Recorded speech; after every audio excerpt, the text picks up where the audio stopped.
What's going on, metalheads, assholes alike, all of you weirdos that watch and listen to this show? How's it going? It's your host, the weirdo with a beardo, Lucian himself. Actually, I got a really fun one today. I'm excited to have this guy on because I frequent his store in town.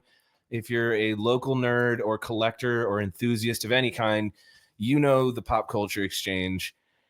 It's Candy, the owner and operator, here today, and we're going to talk about some pretty fucking crazy shit you've been up to, man. I'm excited for this. I mean, we can talk about the shop a little bit. Yeah. We do have the open house, which is every year I do the Halloween stuff. So I'll be Yeah. putting out all the Halloween stuff, horror movie related stuff, horror movies on, DVD, Blu-ray, VHS, all that stuff, props, masks, decor. Kind of a little bit of everything. Yeah, You hit all the markets. I have that stuff in stock year round, but Mhm. I pick a day, like a couple of months before Halloween to push a huge push where I Mhm. get the new stuff out. And so the new stuff like Trick or Treat Studios releases or NECA, any stuff like that. And we push it all out in one day so that people can get the best selection on that day. That's cool. It'll be out obviously after that every day, and I'll keep adding to it as I get stuff in. Yeah. But if you want the best selection, people know to come on the day, which is this year it's going to be the 5th, which is this Friday. That's awesome. Yeah, I don't know when this is coming out. We're totally planning on coming. I love Pop Culture Exchange. I think I've been coming to your store for. I've been there for 10 years. I've been about. I don't remember when I started. Yeah, but I was living in my old house in West Omaha, and I remember I'd be like, I don't give a shit. I'd drive all the way down to the Council Bluffs because I love your store. Far from me now. Oh, now You're I'm pretty right down the You're street. I think it's 7 minutes. Yeah, tops. I live 5 minutes from my shop. You live 7 minutes from it. So that's easy. Really easy. I was like, oh yeah. I thought about doing this virtual, and I was like, no, if you're leaving the store at this time, just come here. Honestly, it's so much if easier. You have it set up. I could do it virtual, but I think it's a little more fun this way. It's more personal. I like this, you feel like you're actually talking to somebody and not just watching a video. There can be some latency too when you do virtual, which can make things awkward. Yeah. You're like, oh. Now, if I make things awkward, it's because of me. No, it's all on you. Yeah. There's nowhere to hide today, Candy. That it'll be my fault. No. Speaking of awkward, no. I love this. So I want to know. So the Pop Culture Exchange has been out exactly 10 years. So 2015 be 10 years in October. Of 2015 was the first time. I might have found out about your store 2 or 3 years in. Okay. Yeah, I want to say. So 2015 we started in October. Yeah. So this October we'll have the 10-year anniversary sale, which I do an anniversary sale every year too. So this year is the 10-year one. I keep saying 10 years to everybody because it's basically 10 years. Yeah. It's better than saying 9 and 9/10 or whatever. Yeah. 9 7/8. To make people. Although I do like making people do math. If I can, that would also be hilarious if you did that. But no, I'd rather them do math than anything else. The thing I love about your store is you do weird shit. Yeah, I make a lot of stuff. You make a lot of really fun stuff. Anyone who knows me on any kind of level knows I'm like an old school media collector. I love physical print media. I love vinyls. I love VHS tapes. And you always have the craziest stuff.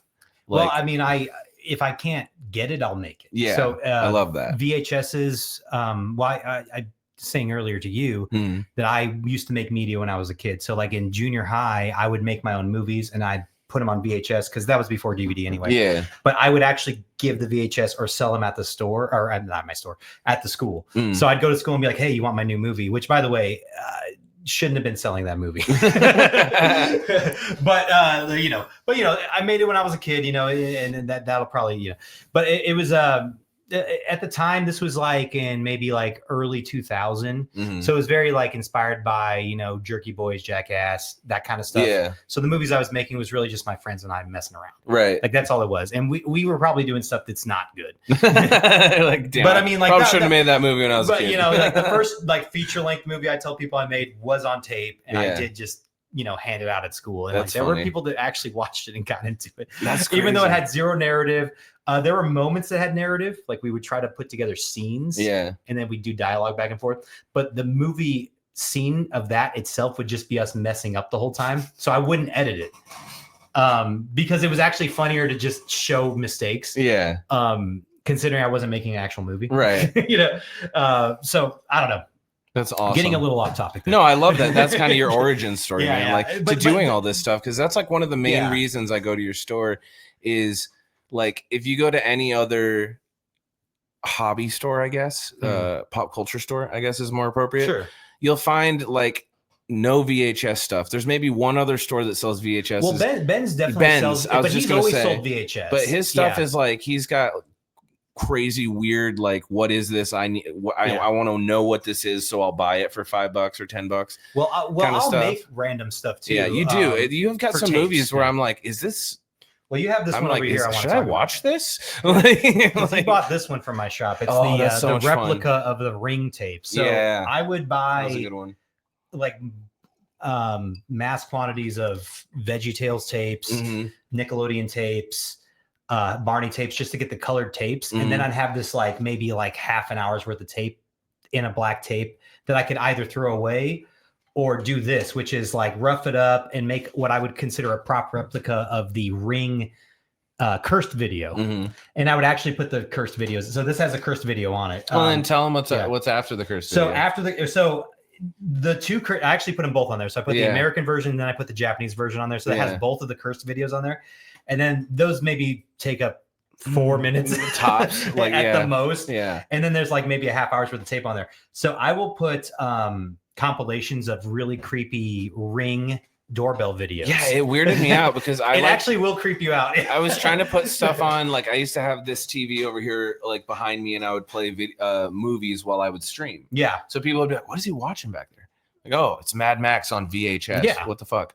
But I put that one on one day, and then I just looked behind me, and there's a dude like creeping you, and I'm like, what the fuck am I watching right now? No, it's those are genuinely terrifying. Like I can't like sleep if I watch those videos. So I put them on there because I needed extra space, but I wanted something creepy on there. Yeah, and also it's a Ring video, so I thought that was, I don't know, just a play on words. No, I love it. It was funny once I realized what it was and I made the connection, but at first it did. I look behind me and I just see that, and it's like all black with just a white person like really close to a camera. So it's a black TV screen, and all I see is this white person face, like really pale in this like what is it, like night vision shit. Yeah. And then their eyes look crazy. Yeah, I'm super afraid of white people, man. They scare me. Yeah. But yeah. So what happens when you look in the mirror? I shit myself. I honestly don't know how I put in contacts. Yeah. It happens. Yeah, no, I believe it. But that's the thing. They're all like, I think the thing that creeps me out the most is night vision. Yeah. Like it just makes people look crazy. Makes people look like demons. Yeah, that's what I'm saying. Well, that's what I was trying to say, for lack of a better term. Yeah, I know what you mean. Yeah, I'm just like, it's scary. I'll be the first one to call people out when they say something weird. I love it. What do you mean by that? I'm gonna be like, God damn it, by the end of this episode. No, I love it. Don't mention black people. Anyway, but no, that to me is creepy. And yeah, I like to make a lot of like custom tapes. So like I'll make newer movies like that. Yeah. Some movies look better on tape. Like I will say that. And that's honestly kind of why I got into collecting movies are tough. Like if somebody gets if somebody makes a newer movie and they want it on tape, I'm like, that's fine. But some like the newer Scream movies and things like that, if I'm putting them on in widescreen, like short of like making my own full screen version, which by the way is very tedious. You can do it, but it's tedious. And I've done that for a couple movies, but only like Funny Games and a couple other things. But if you do that and you just put the widescreen on there, which they had widescreen VHS back in the day, that was a luxury actually. You had a widescreen VHS, and you're like, dude, I got the whole movie. That's awesome. You know, but if you do that on a tape, and these newer movies are shot super dark, they're not really shot for tape. So some movies look better than others. Like Poor Things looks really good on VHS because it's shot on film. Yeah. It's not super wide, and it's shot in a lot of different techniques that have very bold and bright like colors. Yeah. That one looks good. But these newer horror films that are like shot super dark, some of that stuff can look muddy. So I try to get the best tapes I can, like professional, like grade virgin, like VHS tapes.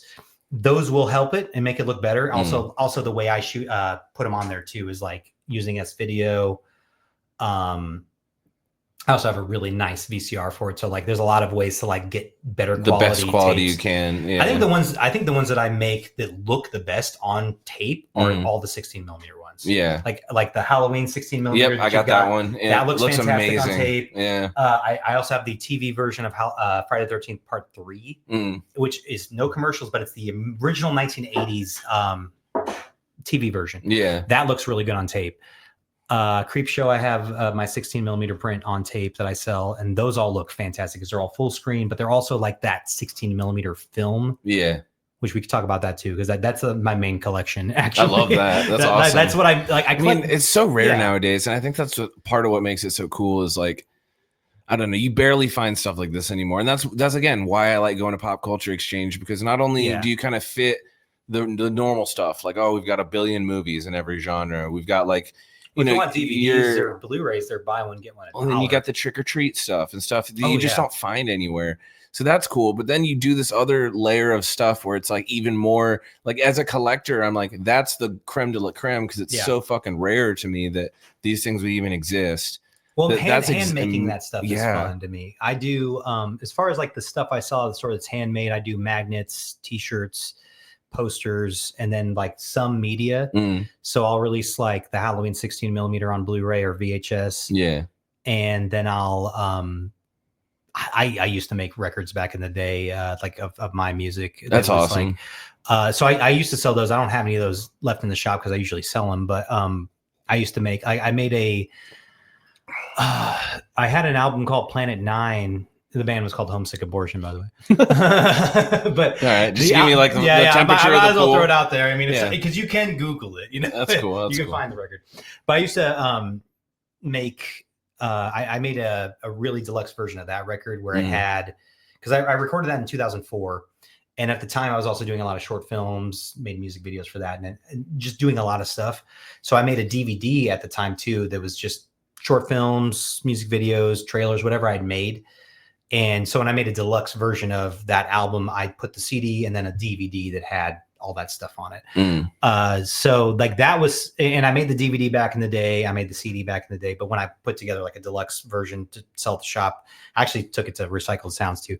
Stuart will take any of my stuff and put it on the shelf, especially if I tell him, hey, the money's yours. Which one's Recycled Sounds? He's on 76th and Cass. I know that guy. Yeah. I've bought a couple things off him too. He's a cool guy. Yeah, really nice. He talks so much. And I'm like, if you have the time, then go in there. Yeah. If you don't have the time, don't do it. I literally drive by his place to get home every day, and I just don't have time to go in. And you're like, I'd love to, but I don't have 2 hours. You know, he's awesome. He is a really great guy. Man, he loves talking. Oh, but he's got such We're not stories. the only ones that'll say that. Yeah, but he's just us when we get older. You know that, right? That's a good point. I mean, when I'm lonely, man, and I'm and nothing when you're in the store, anymore, I'm just gonna be like, "Hey, kid, can I bother you for 20 hours?" I love that. No, he's cool though. He'll put my stuff out though, but he'll put out a lot of like. I have a question. Stuff, something I wondered for a while, especially as your store has gotten older. Yeah, and I presume you're doing pretty well with it. You know, I pay the bills and I'm not in debt, and I think that's the main thing you need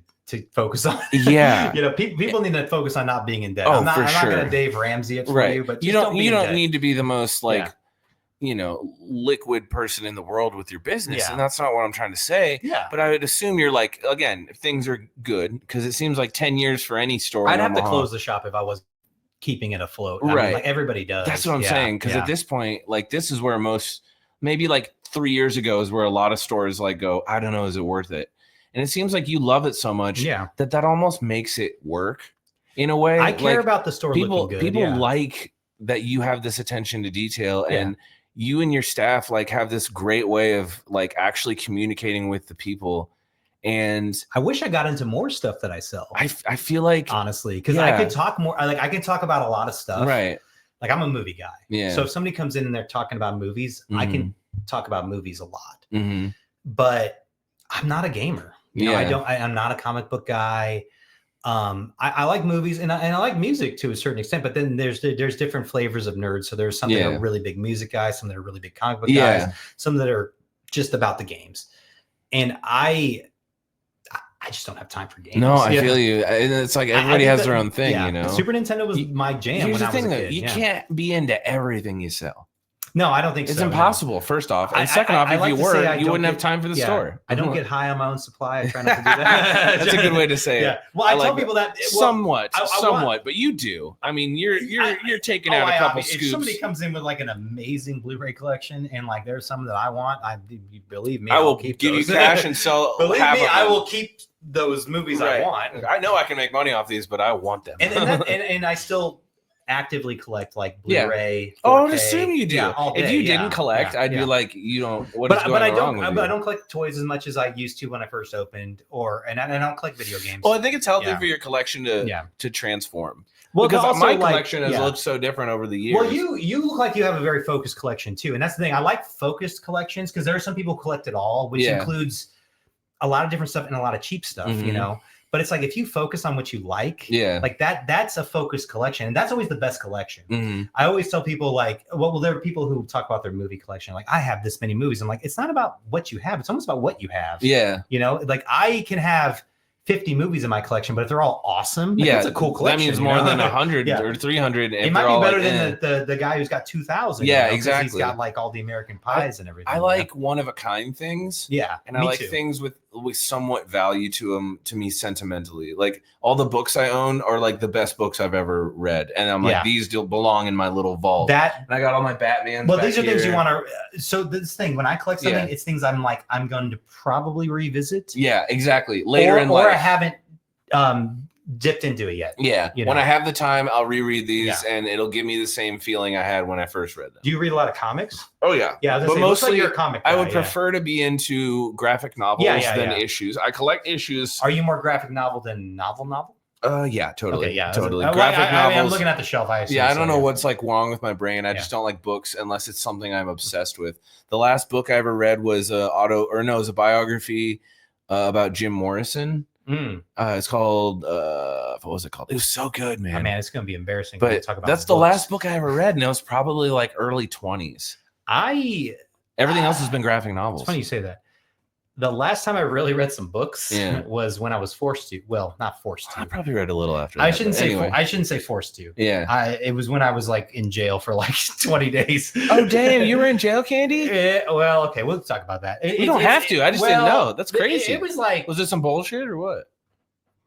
I mean, yes and no. Okay, if it was jail, it couldn't have been that bad. I thought it was okay to drive the second time. Okay. And I even did all the tests. Yeah.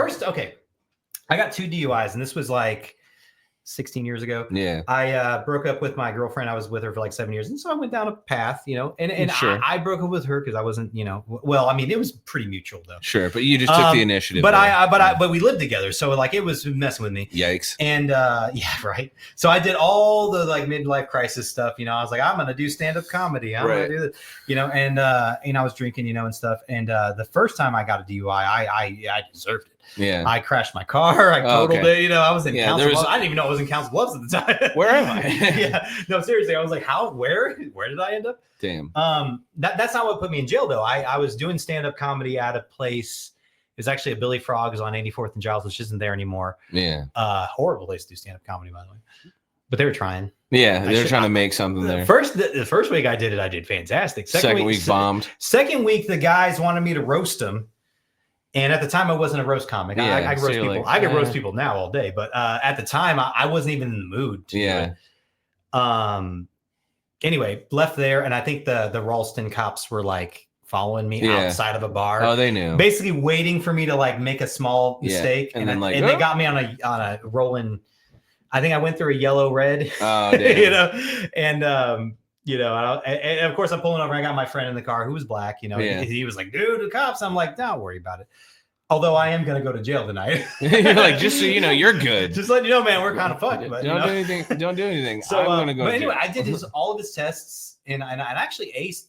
Here's the thing. Okay, little advice. Sorry, a little advice about the field sobriety quote unquote tests. Yeah, they're not real tests. In fact, they'll tell you they're tests. But then they'll say they're not pass or fail. It's like, well, then it's not a test.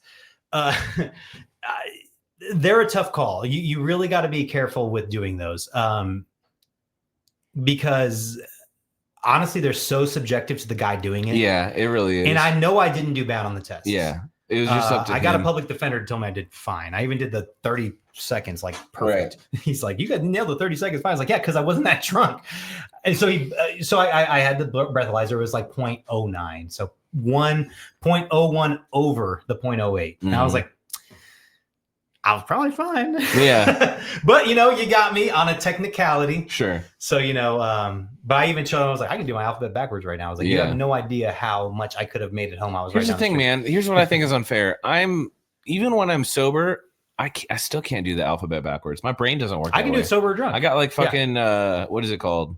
Where the words mix around? But that's the thing. What is that? Oh, dyslexia. Yeah. Sometimes, like, I have dyslexia I think on weird stuff. It's more with like, it's not with reading physical words in front of me. It's with talking.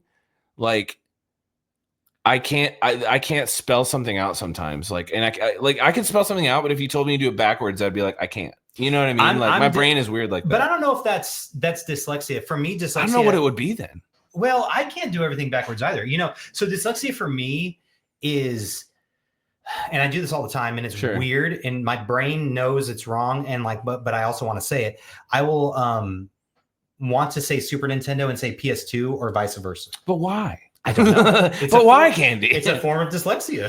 Interesting. So I'll be like talking about Super Nintendo and be like, those Super Nintendo games. Yeah. And like, and I immediately want to say PS2, but I'm talking about Super Nintendo. And for some reason, it's just those two systems, by the way. I don't do it with anything else. Like, I don't say that's PS1 or that's Nintendo. Really weird. Yeah. I don't know what it is. It's the weirdest one. And I've mentioned it to Tom plenty. You know what it is there's like one neuron in your brain that is like close to the place that stores that, and it just like burnt out a while ago. The second PlayStation system and the second Nintendo systems both like flop in my head. That's weird. For no apparent reason, because Super Nintendo was when I was a child, and then the PS2 was like literally like I didn't have a PS2 growing up, but like when I was in high school, my friends had one. So that was, I have no idea why that happens. Yeah, that is a form of dyslexia in my brain. I had a PlayStation and a PlayStation 2 and an Xbox, and then I got my own Xbox 360, and then I got my own PlayStation 4. See, by the time all that stuff and came I don't out, really care about consoles anymore. Yeah. Once I got into computers, I was like, computers where it's at. Why the fuck would I go to consoles? Here's the thing. You're buying something that only a small amount of people can actually fix. And even if they do, you lose your warranty. You lose your warranty if they fix it. And then if they fix it and it goes wrong later, you're fucked and you need to buy a new one. My PS4 burnt out. Though. Yeah. My PS4, like something happened with it. And it just, I don't even remember at this point because it was so long I'm ago. with you though. I just buy a new one for that. Right. I wouldn't fix that. And I'm like, well, I am of the ilk and of the generation that learned from the previous generation to take care of your shit. Yeah. So like I have a phone that is like at least 5 years old. Yeah. And it's an iPhone. So it's called an iPhone SE. Oh shit, I don't even know what that is. Yeah. Here, I'll whip it out real quick. I got a 13. So it's not like crazy. It's probably at the 8. Yeah. You know what I mean? Okay, around 8. Okay. 8 or more. Like here, let me look. You know, I had an iPhone 4 as the store phone until they said we don't support that shit anymore. Dude, I think I remember that. It had a fucking case on it and everything. Yeah, and I was like, oh shit, I got to get a new one. Like, and what I did is I downgraded my 12 to the store phone, and then I got a 13. This one doesn't even have a number. It just says SE. That's like was it a budget one? It's a small version. Oh, okay. Pull out your phone. Is yours a regular? No. Actually, I've got the Pro version of a 13. So, it's actually bigger than the 12 or 13. So here's his phone. Yeah, that's bigger than like most. Is that your wife? That's my wife. Yeah. Oh, that's cute. Anyway, you gotta have your wife on your phone. Yeah, my wife is laughing on mine. And look how small it is in comparison. Mine is in the kitchen. Like my phone is tiny. Yeah. Like that's why I got it. You know what? I don't like having a big phone. I don't mind having a small phone. I used to wear skinny jeans all the time. Yeah. So like having a phone that was easier to put and get out of my pants was just like a necessity. So I just kind of been sticking with like smaller phones. Like I don't know why. See, when I grew up in high school, that was when Jinkos were a thing. So I wore Jinkos like crazy. I guess that makes sense. 10 years before me. Yeah. This was in almost 10 years. Well, I was in high school in like 2000. Yeah. So I was in high school in like 2006. Jinkos. So I would wear like giant pants, and I would wear shirts that were like at least an XL, if not a 2XL. Okay. So just big everything. Yeah. Nowadays I wear a medium or a small and pants that fit. But kids these days wear that stuff that I wore in high school. Yeah. And it makes me feel old because the 90s are coming back too. Realizing that was 20 years ago, I'm like, oh shit. You know? In the 2010s, it was the 80s. It's not even 90s. It's that 99, 2000. Yeah. Well, here's the thing. In the 2010s, it was the 80s. In the 2020s, it's the 90s. And now it's starting to move faster to where it's the early aughts. The 90s was becoming a thing. What's interesting is it's a hyper stylized version too. So it's not exactly what people were wearing then, but No, it's the more stylized Well, version. here's the thing. It's the new version of the old stuff. Exactly. So it's like, as we 80s, as we get into the 2030s, Mm-hmm. the early aughts are really going to be the focus. Yeah. Because think about it. In They're the starting 90s, they're starting to get there. In the 90s, it was the 70s. Yep. So it was at a 20-year gap. The 70s were in the 90s. In the early 2000s, people started to get back in the 80s. Right. Yep. And something happened where that kind of stayed for a while, and then in the almost 2020s, it became the 90s, and now it's like something happened where it's a couple years off. Well, yeah, 2020 we started to get the bigger pants again. Yeah, but you said it was 90s. That means girls would wear bigger pants but smaller tops. Right. Now, that's still a thing. Yeah. But now they're leaning towards more of that early aughts. Yeah, exactly. Yeah. So now it's like, well, if you think about it, it's not fitting to it's moving faster than it can keep up. It feels like that to us. Well, no, because not even because of our age, but because think about it. Well, the older 70s, 90s, aughts, 80s, but then 80s kind of stayed to the early teens. That's true. It overstayed its welcome a little bit. Yeah. And now it's early aughts at 20s. I think people still love 80s. It's like it's weird. It should be 90s right now, which it is. We're halfway through the 90s craze. Well, you know what the 80s stuff that's going on right now is people want mullets again. Right. Oh my God. That is such a thing. Too. That's 90s I was thinking about a mullet for a minute. I had a mullet in the 90s. Actually, I had a. I can't grow a mullet because I have this rat tail. Yeah. So speaking of that, so I have a picture that I like to share with people. I don't have it like readily available, but it's. Well, God damn it, Candy. Yeah, right. I should have it right here and be like, I got a really good one. Why the fuck? Trust me, I can describe it and like. Just think of me without the beard. Okay. Candy beardless. 9 years old. Okay, little Candy. So yeah, little Candy. I was scowling. I literally wasn't smiling. This is a school photo. This is from 3rd grade. I have a mullet, so I have long hair, so party in the back, short up front. And I have the braided rat tail pulled forward, resting on the shoulder. Because when you take your school photo, oh my God, you need your rat tail right here. This is like Jedi fucking episode 1 shit. I had the Jedi powers. Back then. I don't have them anymore. I don't know. You lose those when you get older. Yeah, right. And I'm scowling. I'm like, and I have glasses on because I wear glasses. Yeah. And have you always worn glasses? Since I was about 3 or 4. Okay, so you never tried contacts? I have contacts. Oh, you just don't wear them. I think my eyes are better for. I like the way the glasses like frame my eyes and my face. Do you have curved lenses? No. I have. Yes, they're slightly. They barely look curved. There's a prism in there because I have an astigmatism. But you should see my glasses. Yeah. They're like thick on the sides and they get thinner in the middle. See, you got a different. So I have astigmatism. But I did that by choice. They were like, "Do you want curved glasses?" And I was like, "Yeah." And I didn't know what it meant. Cool? No. Okay, they don't sound that cool. They're not cool at all. I mean, I look like Zach Baggins from Ghost Adventures. Well, I know what it looks like when people have like Coke bottles. Yeah. No, it's not like that bad. Okay. If you looked at mine and yours, there's a clear difference. Well, see, because like you said, we're about 10 years apart. I think when I was a kid and I was getting glasses, I don't think curved lenses were a thing. No. Well, I got these like a couple years ago. My mother had thick glasses. Really? Like, she still does. Oh no! Well, she got LASIK, but she had very thick glasses. My dad got LASIK, and then it didn't hold, and now he has like I forget what they did, but there's like it's like he's got a robot eye or something. She had they put like a fucking chip in it or some shit. So when she got cataracts, when they go to do the corrective cataract surgery, they did the LASIK as well. Easy, knock it out. And they were like, "Oh, we could do that." You're gonna be like, for a week. But she was bragging me, and I was like, "That's cool." I don't mind glasses though. Yeah, I do have. You pull them off well. I do have contacts. I just don't like. I honestly don't like wearing contacts. Yeah, I try. Do you wear contacts? Yeah. So you wear contacts every day then? Yeah, every day. Well, I got the type. You have to get used to them. Here's what I did to cheat the system though. Sure. Because normal contacts you take out when you go to sleep, right? Sure. Yeah. You get the ones that last a while. I have contacts that I can leave in for up to a year. I don't take them out more than a couple times. I've bought disposables. They're like for a day. I spend $200 for maybe 6 pairs. No shit.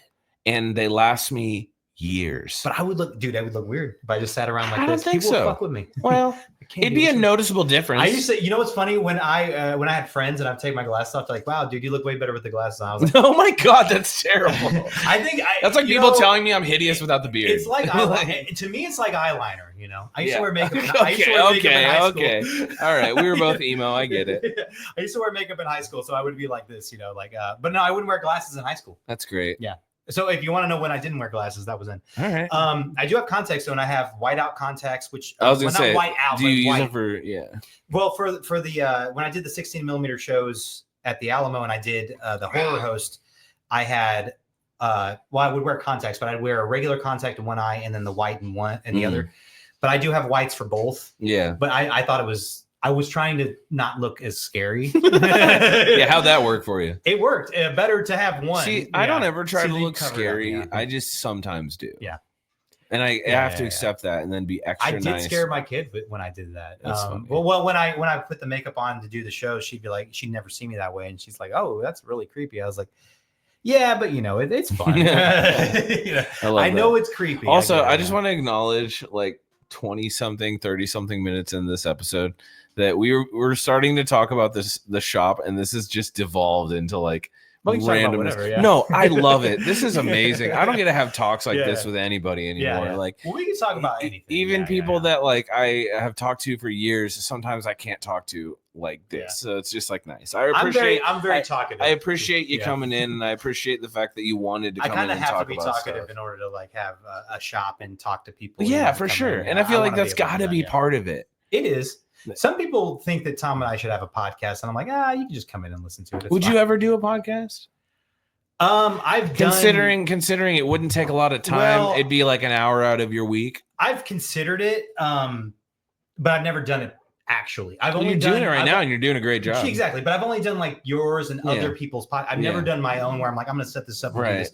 I would do it, and I'm not against that or anything. Is that Rocco sneezing over? No, he's just begging for my wife to come back. Okay, all right. He's more in love with her than he is with me. Can't even hear that. No, they probably can. They can. He's loud. Yeah, these mics are nice too. I don't know. I've considered it. I would do it with Tom because I talk to Tom every day. Yeah, it's just a natural relationship. Yeah. But I used to live with him too. We were roommates. No way. Growing up, yeah. Nice. Back when I was living with my ex, I was living with her when we were together, and I was also living with Tom. Okay. So when I broke up with her, it was me and Tom, and then so he's seen some shit. We had to boot her out. You and Tom have been through Vietnam. Oh, dude, we've been through some shit. You got that 1,000-yard stare. When you say that, it's funny. It's funny you say that because I've totally not instigated. Oh God! Provoked a bar fight that Tom ended up being in that he had no part of. Oh no, that's crazy! I love dude, that. It was messed up. Though. It was messed up, dude. That's awesome. Yeah. So actually, it's funny. I never got to ask him about one question.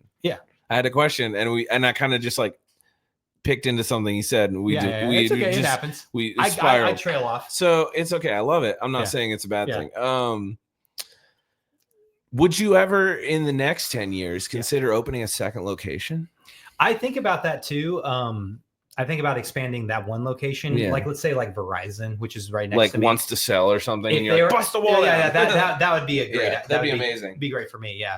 Not that it would be a huge expansion, but it would be double your space. It would be an expansion. It'd be almost actually not double it. It'd be about 1/3 extra, but that's substantial. That's 30%. That's a big fucking. I have a double wide. Yeah, and they have a single.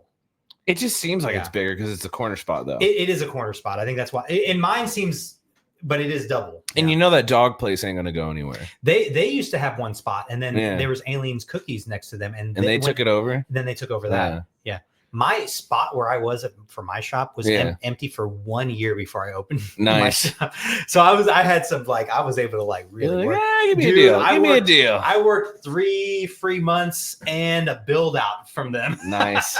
Which, by the way, nobody was considering doing a build out. Yeah. For it, I was looking at places that were brand new. They were like, you're gonna have to put plumbing in, electrical. Yeah. You're gonna have to hang sheetrock. I'm like, no. What? No, not doing that. You got a good deal. I was like, shit. Well, I only had so much money at the time too. I'm like, well, I only have so much money. Right. I have enough money to open a shop, but I don't have money to build it out. Right. They got it paint ready for me. It was part of my contract to get it paint ready at the shop when I first opened it. So they got it paint ready, and then we went in. My wife and I went in. We painted it, and then put up the fixtures and shit. And that's how that went. So yeah, I was real. I mean, we looked around for a lot of places. That was the place. Yeah. It's a good location. I know we've always known the people at the Green Spot. So I know them very well. They're great people. So I was like, hey, we're going to be neighbors, and she's, know, I see her. I probably saw her the other day. I was like, hey, we're all getting older. Yeah, for sure. Life. It is life. But no, that's awesome, man. Like, but yeah, I think that would be really cool if you opened up a second location, and even like it would. But on the other side of town would make sense if it ever came to the same deal. I do think about that.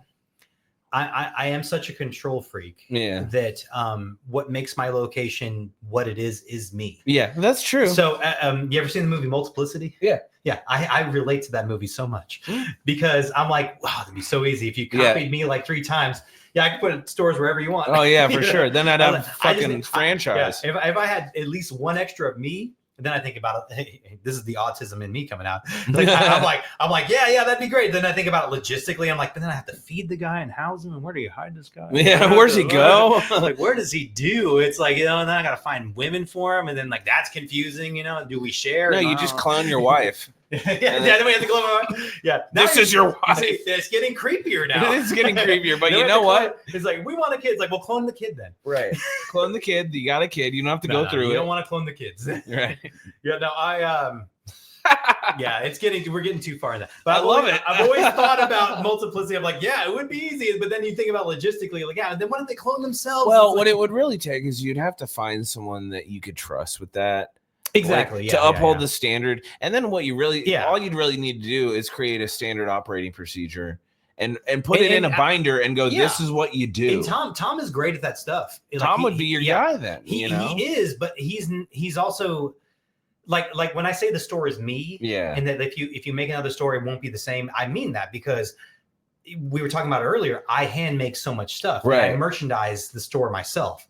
So the reason why the store looks the way it is and the reason why it has the stuff in it is all me. Sure. Good point. Somebody like Tom, I think, is very, at this point, feels like he likes where he's at. And like he doesn't have all that stuff on his plate, He's also, I mean, like he doesn't have that the same mentality as I do, which I'm the kind of guy who I kind of get anxiety not doing stuff. Well, so like that's why I make stuff so maybe much. Tom's not that guy, but I'm saying if you ever do find a guy that you can feel like can put on the same Ritz that you do, then all you're really doing there is doubling your workload with your custom work. But you're kind of making it sound like that there's another me out there. No, I don't think there's another you, but I think you have a very specific way of operating. Yeah, I do. Yeah. And you have a very specific way of handling your business. If people operated the same way I did at my shop and then at another location, then I would be free to do the handmade stuff that I like to do. That's what I'm saying. Yeah, exactly. That's what I'm saying. Is it's not about finding another you. It's about finding people that have the same passion for it that you do, and teaching them what you know, and allowing them to be, think of it this way: if Qui-Gon actually got to train Anakin, he wouldn't have become the chosen one, right? Yeah, but there would have been for a protege. But there would have been this maintained sense of order within Anakin that he would have never had if he had not been trained by Obi-Wan. 7. I mean, chill. Obi-Wan was never meant to train him, man. It was just it was the way that fate went. But if fate was different and Qui-Gon could have trained Anakin, then Anakin could have been an amazing Jedi. See, you can talk about Star Wars a lot. Tom can talk about Star Wars a lot. I don't know if I could talk about Star Wars that much. Really? No, I understand what you're saying. But do you get? I guess do you get what I'm trying to say? Like, if you could find an Anakin that you could train as Qui-Gon and be that person that's like going to be the mentor, that's like, you know what, you can do this. Maybe you ever, I don't know. I think that's. I'm not saying do it. Yeah. I'm saying you've got something. I like that idea. You got magic in a pot right now. Yeah. If you ever get the opportunity, I would say think about it, because having that other side of Omaha would really hit you. And it is about the right location. Yeah, that's what I'm saying. So if I found, at this point I'm not looking, but if I were looking and I found the right place, and I'm a very visual person. I could visualize it. Yeah. Then I would make it happen. Yeah, for sure. But that's kind of how the store works. And when I do toy shows or cons, I have to be able to visualize it. In fact, I get those. I like that. That's cool. I get the worst anxiety if I can't visualize something. I get that. So like, if I have a toy show to do, like we're doing it at a new place, I'm like, awesome, but I don't mean it. But I don't know where this is and what I'm gonna. What I literally have no idea how it's gonna do. How often do you do cons now?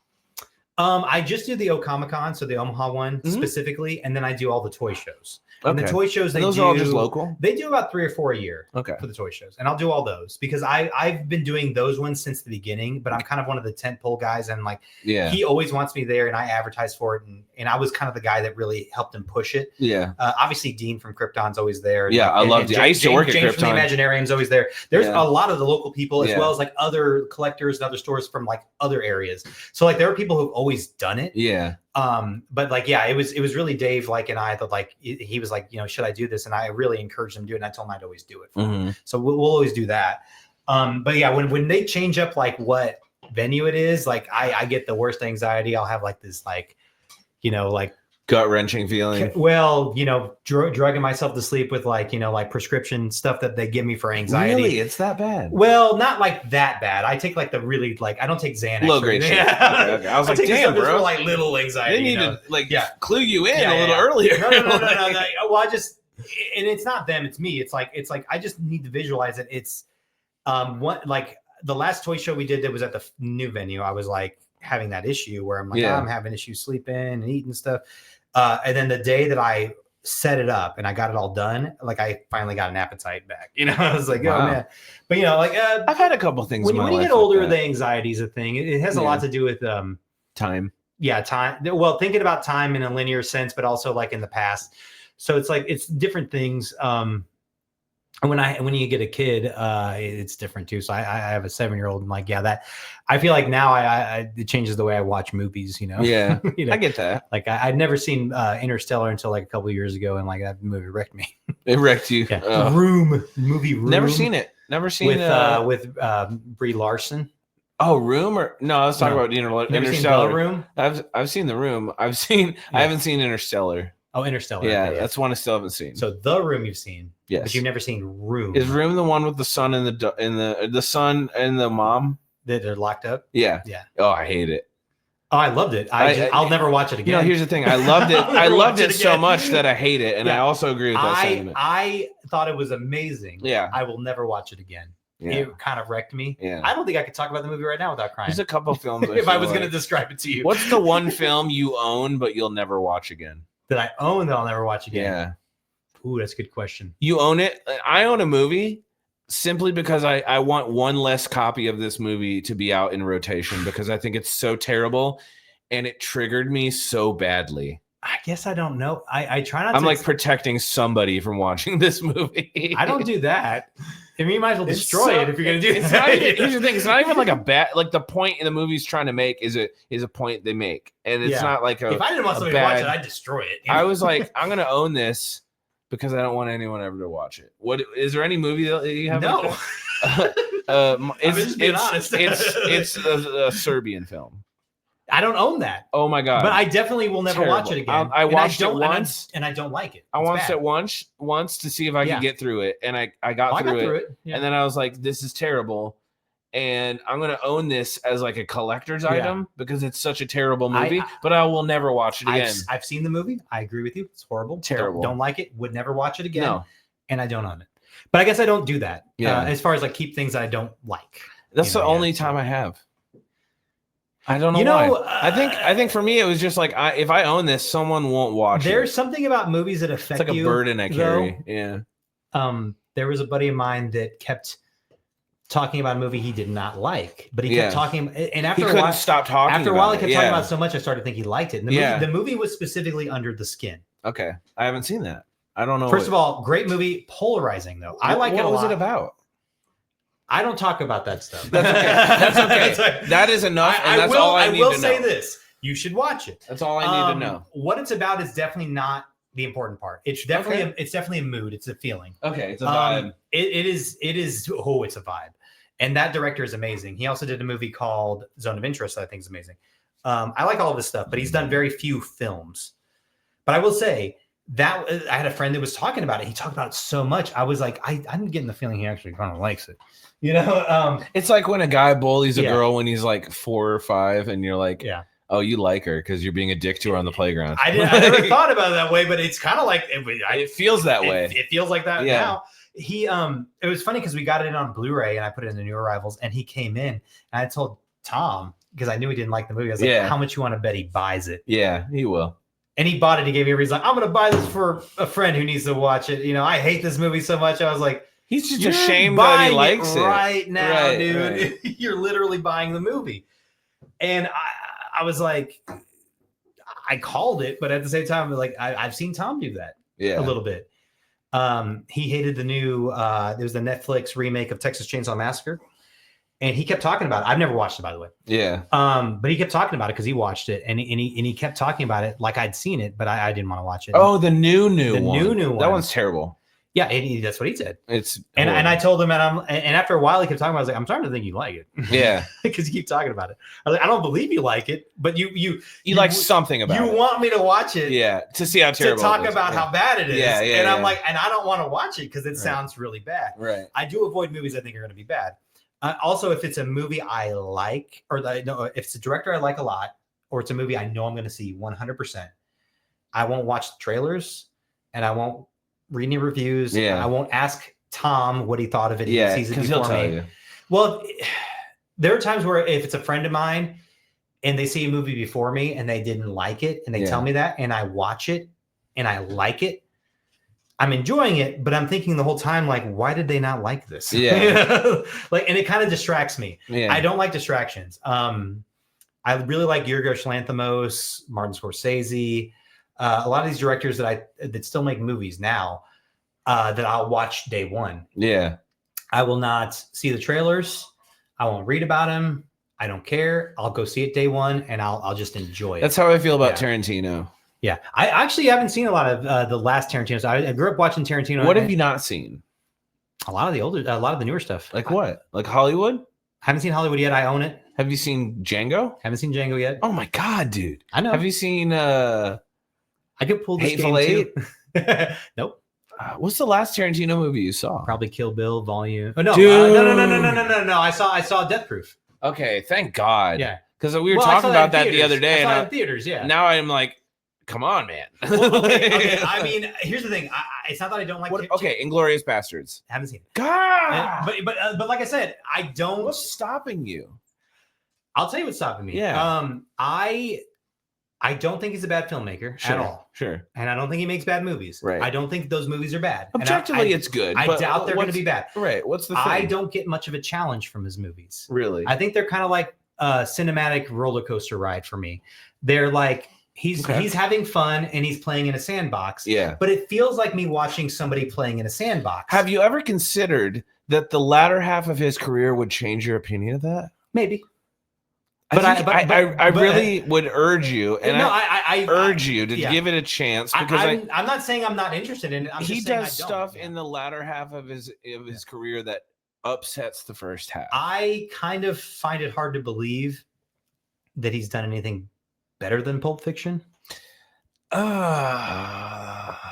But here's Candy, the thing. Come on, man, dude. I'm sorry. I'm just curious. You are one of the people that I hold in esteem and regard for your taste. I don't know and that. I need you to watch these movies. I will watch them because eventually. It's like you can't.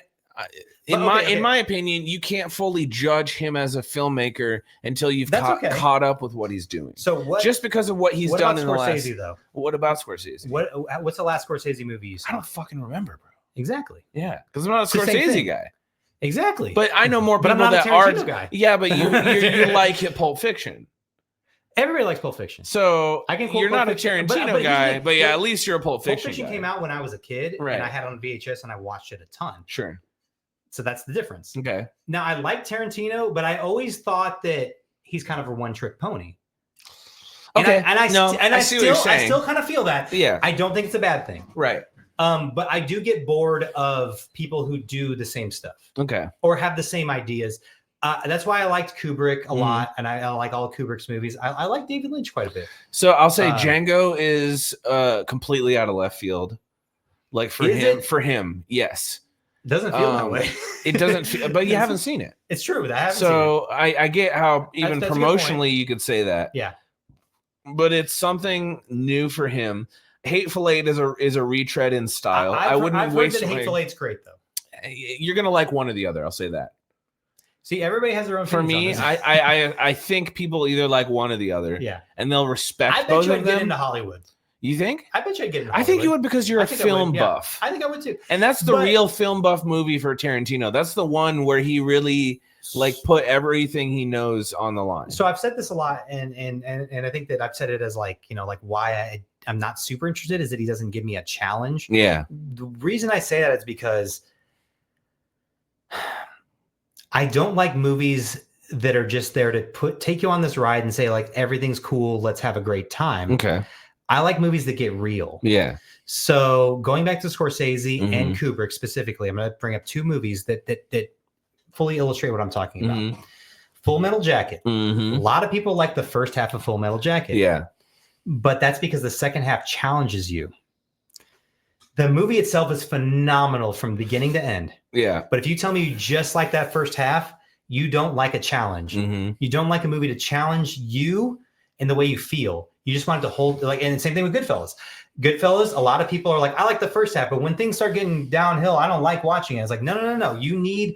You can't have the light without the dark. Yeah. You know, these movies are dark to begin with. Yeah. But you like the lighthearted part of the dark. Right. You need to know what it's like when it gets real. Right.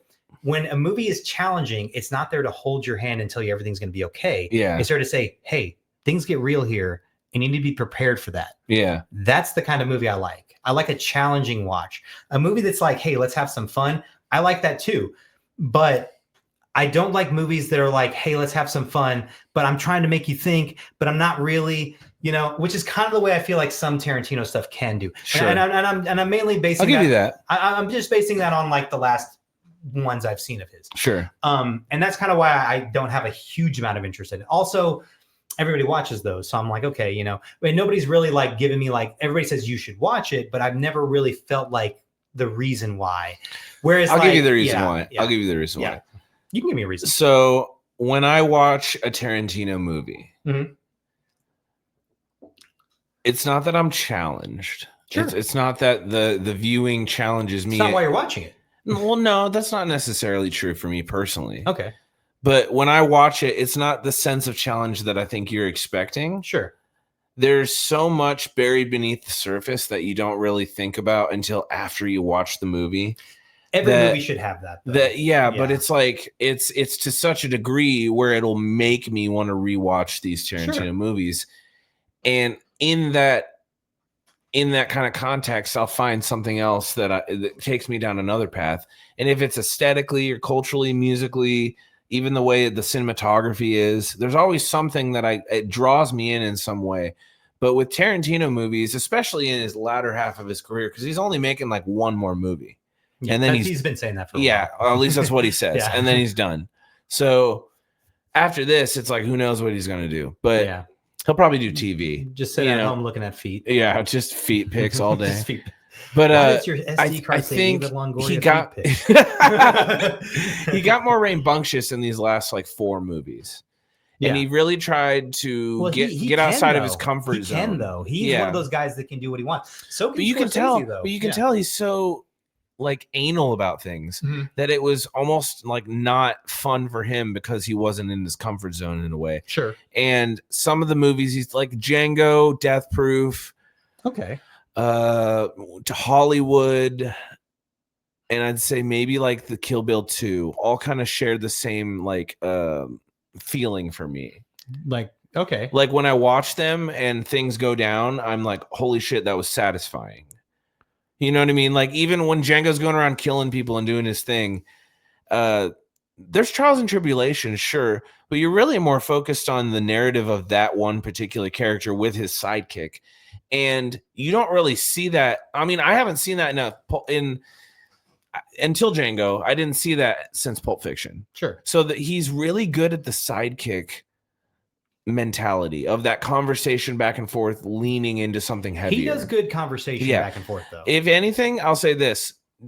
Just watch it for the conversation. Just watch it for the conversation. Let me know what you think, because it's not even just about Tarantino. It's about the fact that he's brought in all these new actors into his, like, since Inglourious Basterds and Django, he's got a whole new crew of actors, and maybe even Death Proof that he's kind of he's using a lot of the people that. What's interesting is that he'll use people that are definitely being used a lot now, like Margaret Qualley, Austin Butler. What did you call her? Isn't that her name, Margaret Qualley? Margot Qualley? I thought I said, is it Margaret or Margot? Margot Robbie. No, Qualley. Oh, why did I think you're talking about Margot Robbie? Well, because she's in the movie too. God, that's such a similar name. I don't like this. Because she's in that movie too. God damn. No, I'm talking about one of the Manson people from Hollywood. Which one was she? She was the brunette with the feet. Oh, in the car. Yes. Oh, okay. Where's she? What else is she from? She was in. She's in Yorgos Lanthimos stuff. Poor Things, Kinds of Kindness. She's in the last 2 Ethan Coen movies. She's in The Substance. Wow. Oh, yeah. I know who that is now. I remember The Substance. You should do that on VHS. I have. You have? I just sold it. I'll make some more. Yeah. I do it on green. Nice. Yeah. Green tapes. I love that movie. That was my favorite movie from 2024. I'm not going to sit here and just jerk off Quentin Tarantino in front of you, but I will tell you. But to be fair, I want to say this just to get it out of the way. Yeah. I love Robert Rodriguez. Oh, yes. Thank you. So I do watch all of his shit. That. And I even liked Alita a lot. Yeah, I did too. That was really good. I loved that whole like world building they did. Yes, like, I wish they'd do another one, but I don't know if that's in. No, it's not going to happen. They didn't make enough money for it to happen. It made the most money that any Robert Rodriguez movie ever made, and less than any other like James Cameron movie would. I think it was less about money then, and more about like I liked sellability. Like there wasn't enough. Think of like Spy Kids. I watched that movie a few times. It was good. They're still making Spy Kids. I've literally and I said I liked Robert Rodriguez, but I haven't really watched a lot of his kids movies. I've let my kid watch them. She likes the Spy Kids movies. They're good, and the Shark Boy and Lava Girl, all that stuff. They're good. But I personally love Desperado, From Dusk Till Dawn, El Mariachi. Oh yeah. I really like Sin City. I'm really big into Sin City and Dusk Till Dawn for sure. Yeah. Like those two. Dusk Till Dawn is fantastic. God, I remember. I still love. See, that's a movie that, like I said, I was late on that movie. And like I said, that I saw it back in. I saw that in junior high. It probably awakened some things in me. I didn't see it till like early 20-teens. No, I saw it when I was like 15, and I think it totally awakened some things in me. Yeah, for sure. I will say this: that's a movie that doesn't challenge me at all. But I can have a ton of fun with it. Yeah. I can say a lot of the same thing about any Robert Rodriguez movie. He doesn't challenge me, but to me, the challenge is knowing that he's doing it all himself. His movies are handmade by him. He's like, I'm filming it, I'm editing it, I'm doing the effects, I'm doing music. Yeah. I'm writing it. Dude is doing so much with his movies that they're basically handmade. So Tarantino has a nice crew that does his stuff. Yeah. But I mean, like, he's still just the dictator, you know? Sure. Whereas, like, Robert Rodriguez is in the shit, you know? Yeah. He's, like, there. You relate more to him. That's what it is. I think I do. Yeah. You're probably right. I think, and here's the thing. I mean, Tarantino grew up working in a video store. I should relate more to him, but I don't. Right. You know? I think I relate more to Robert Rodriguez, and that's a good way of putting it. And I don't relate to, like, Scorsese or Kubrick or any of these guys, like, on a personal level. Yeah. But I definitely like love their aesthetic. Well, to be fair, Scorsese and Kubrick are from another world. They are, yeah. You know, in a sense of time.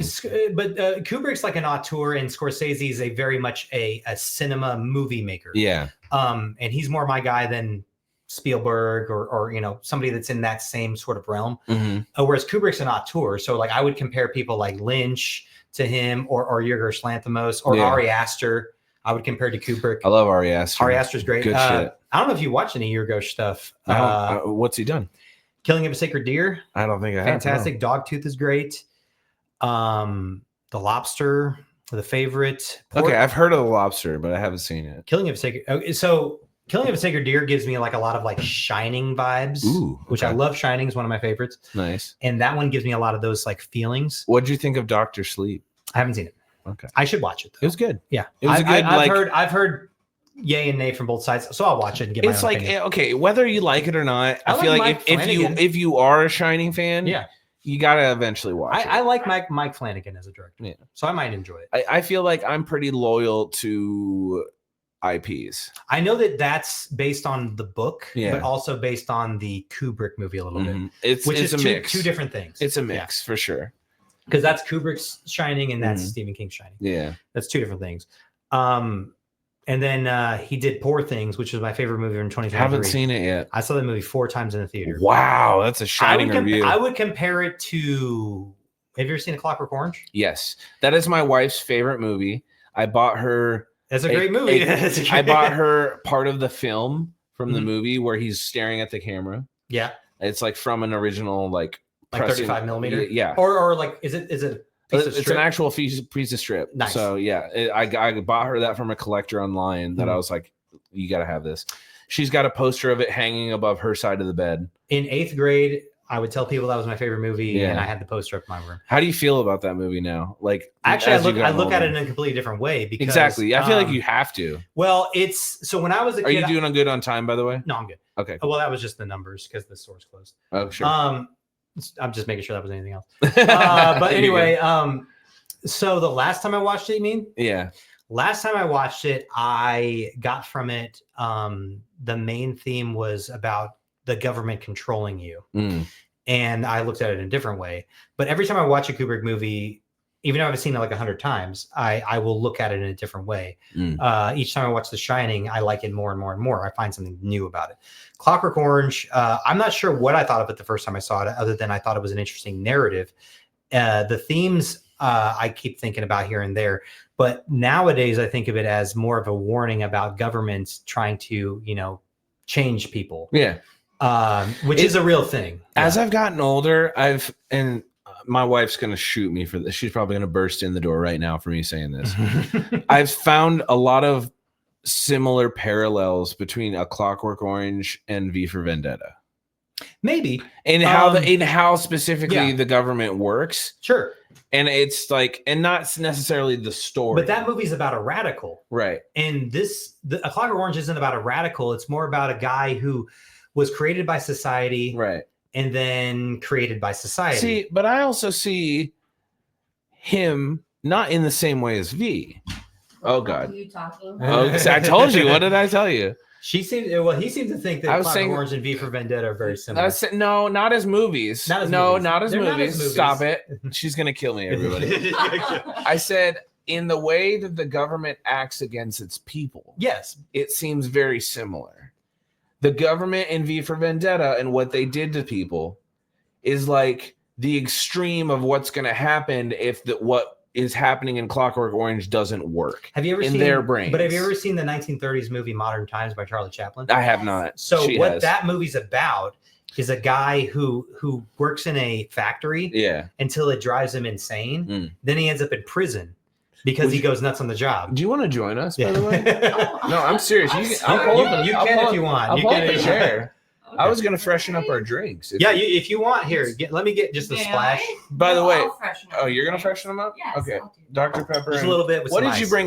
Tell the viewers what you brought. I brought Smoke Wagon. It's Smoke Wagon whiskey from Las Vegas. It's a Las Vegas brand. They do a really good, they're cheap bottles. Like usually you can get for about $30. That's really good. That's a good bottle.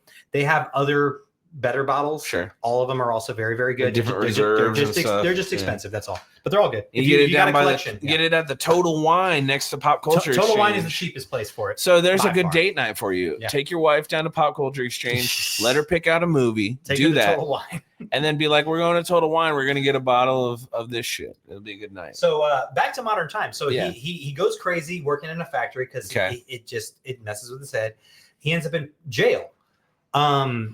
After a while in jail, he actually kind of becomes complacent in there until they let him go. And then he realizes when he goes outside that he has to kind of live a normal life. Then he kind of wants to go back into the world of just not caring and going to jail again.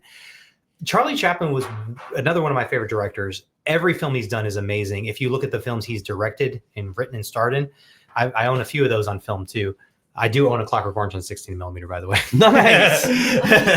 So, like, one of my favorite movies, though. Hell yeah. And I paid a lot of money for that one. Do you like some ice or just? Yeah, like some ice and then just a little bit of that. Okay. Yeah. Do you want some penis ice?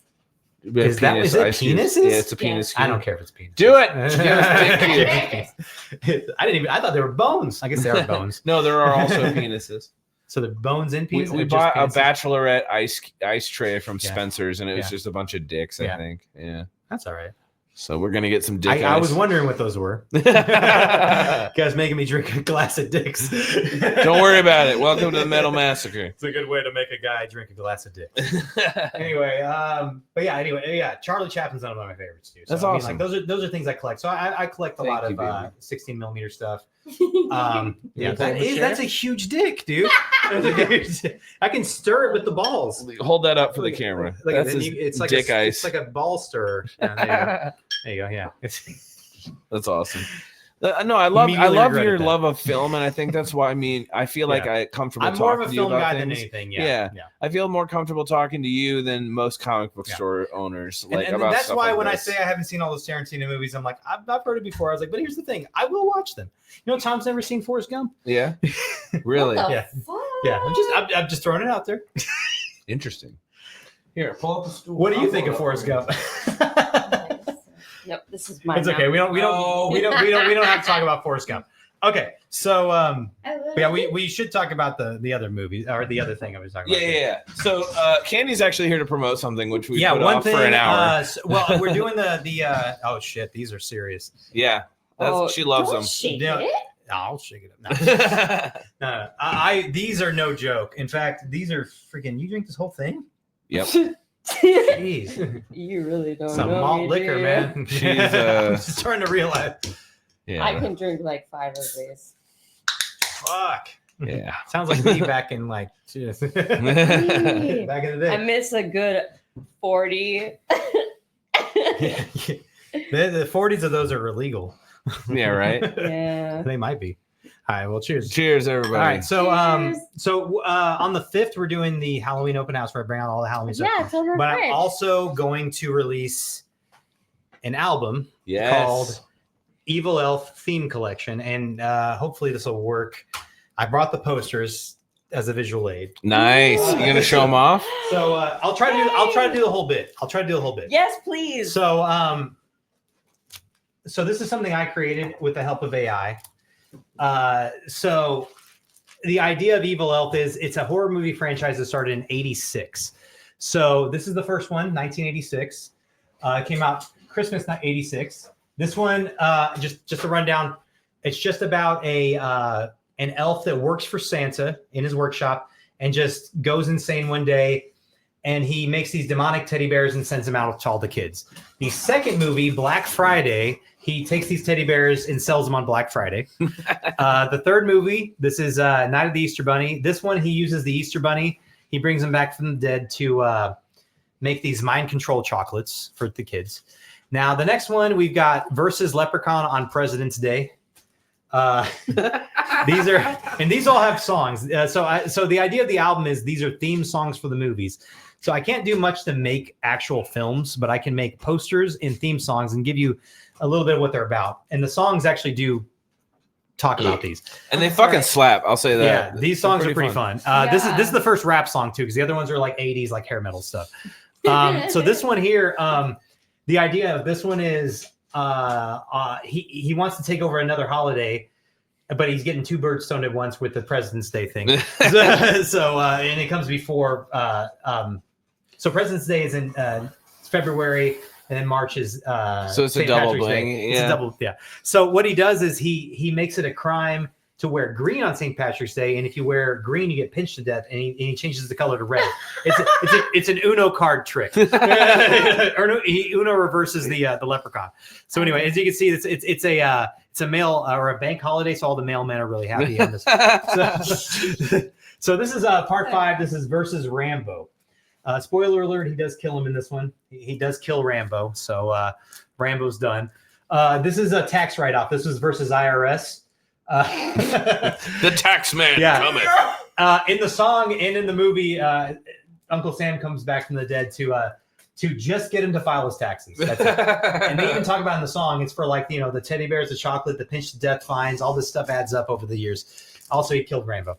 So this one we've got a couple of posters for. So in Europe, it was called Bride of Evil Elf, and this is actually Mrs. Claus. So in America, this movie is actually called Santa's Revenge. Same movie, 2 different titles. Next, we've got Shelf Help. This is just him trying to put together an IKEA shelf for about 4 hours. Now, by the way, he is an elf. That I believe it's like a vampire in a coffin. This is his bed. So if he can't build this, he doesn't have a place to sleep. No. So this is his shelf. Yeah. So Shelf Help. That's a good one. Curse of the Clogged Drain. I think that's We're up to 10. Yeah, we're up to 10 here. 11 is Elvira. This time the elf is female. We're trying to hit a different demographic here, as you can see. Now this is 13. This is In Hell on Pluto. So he dies in part 12, and he ends up in hell, which he knows he's going to hell. He thought it was going to be the hell that we all know about, fire and brimstone. So he packs like shorts and sandals, no shirts, and it ends up it's on Pluto. Complete opposite of what he's thinking of. So yeah, did that demon just break my toes? Yep, that's. Oh, sorry. And this was a new metal song, by the way. Fatal Dreidel. That's like a Jewish type song. Yeah. This one actually is a Hanukkah thing. Well, the song is Jewish. Yeah, like I try to use a lot of Jewish song music in that. Really? Yeah. He's giving out his demonic toys on Hanukkah, but this rabbi actually fights him. So this time, like, yeah, a rabbi tries to kill him. This is part 15. This is versus the Peruvian pirate carrots of Sweet Potato Canyon. Oh, Non-canonical. This one, it turned out at the end it was just a mushroom trip. It didn't actually happen. So that's why there's mushrooms everywhere. Yeah, really cool song too. This is one of my favorite ones on the record. Yeah, there are mushrooms on there. Yeah. The Peruvian pirate carrots of Sweet Potato Canyon. This is the The Legend of Zelda Rubinstein. It's an audiobook. They don't all have to be about killing, So I mean, this is. Did you say it was an audiobook? It's an audiobook. Yeah, he's just listening to a book. Oh, I thought you actually had an audiobook. I was like, none of these are movies or books. This is the college years. LFU. Yeah. So he decided to go back to college and party. This is what he. Why not? New Fear's Eve, just hitting another one of the holidays. This is him versus Jack Frost. He's got his nose here. So now this, I kind of think they jumped the shark here. This is number 21. This is so they now just keep in mind he's gone to hell, done all this other stuff. Yeah, they don't know how to get rid of an evil elf. This guy gets an idea to send him back in time with a ruse that they're like, hey, come up here. He goes to a conference in LA. He signs some papers. They put him in this time machine. He goes back to dinosaur times. They spent a lot of money on this movie. Too much money. It was not a hit. It was not worth it. So they went right back to basics for the next movie. He's back in Santa's workshop, just making toys. This was almost just a Christmas movie. It's not even a horror movie at that point. It didn't work either, believe it or not. So they went right back to the original formula. This is the relapse where he kills everybody again. Kills all the elves. You notice in this one, Santa's looking like he, it was pretty beat up. Oh yeah, he's got the sling on. And in this one, he's like, oh no, he's, he should, fool me once, and the elf will wreak havoc again. So yeah, and I do have two songs. So there's a song for Back to Basics. There is a song for Relapse. Tonally very different. Anyway, where are we at? Number 22, 23. This is 23.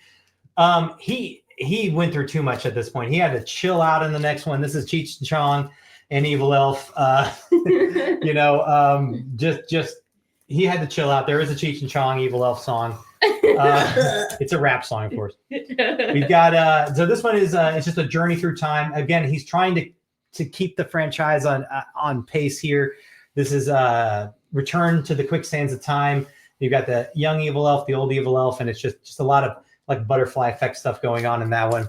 Count Cabbage's Cold Cut Conundrum. This is your favorite one? Yeah. Oh no! That one's self-explanatory.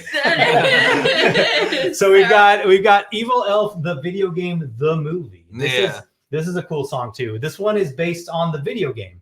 Normally, video games are based on movies, and that's true about this video game. But then they made a movie based on the video game, specifically the sewer level, where he's battling crocodiles and bats and turtles. And surfing. Yeah, because that's you played the game, now watch the movie. Which normally they say you've watched the movie, now play the game. Right. So this is a new thing. So this is number this one was 26. So we're gonna skip ahead to number 30. This is number 30, family friendly. They tried to go with a PG rating on this one. It was an unfortunate Roman numeral though, because number 30 was Evil Elf XXX. Hard to market that one. Couldn't market it. House of Thousand Travoltas. Yes. That was a return to form here. Yes. There was a cloning machine goes haywire. 1,000 Travoltas end up in the. Don't you have that, baby?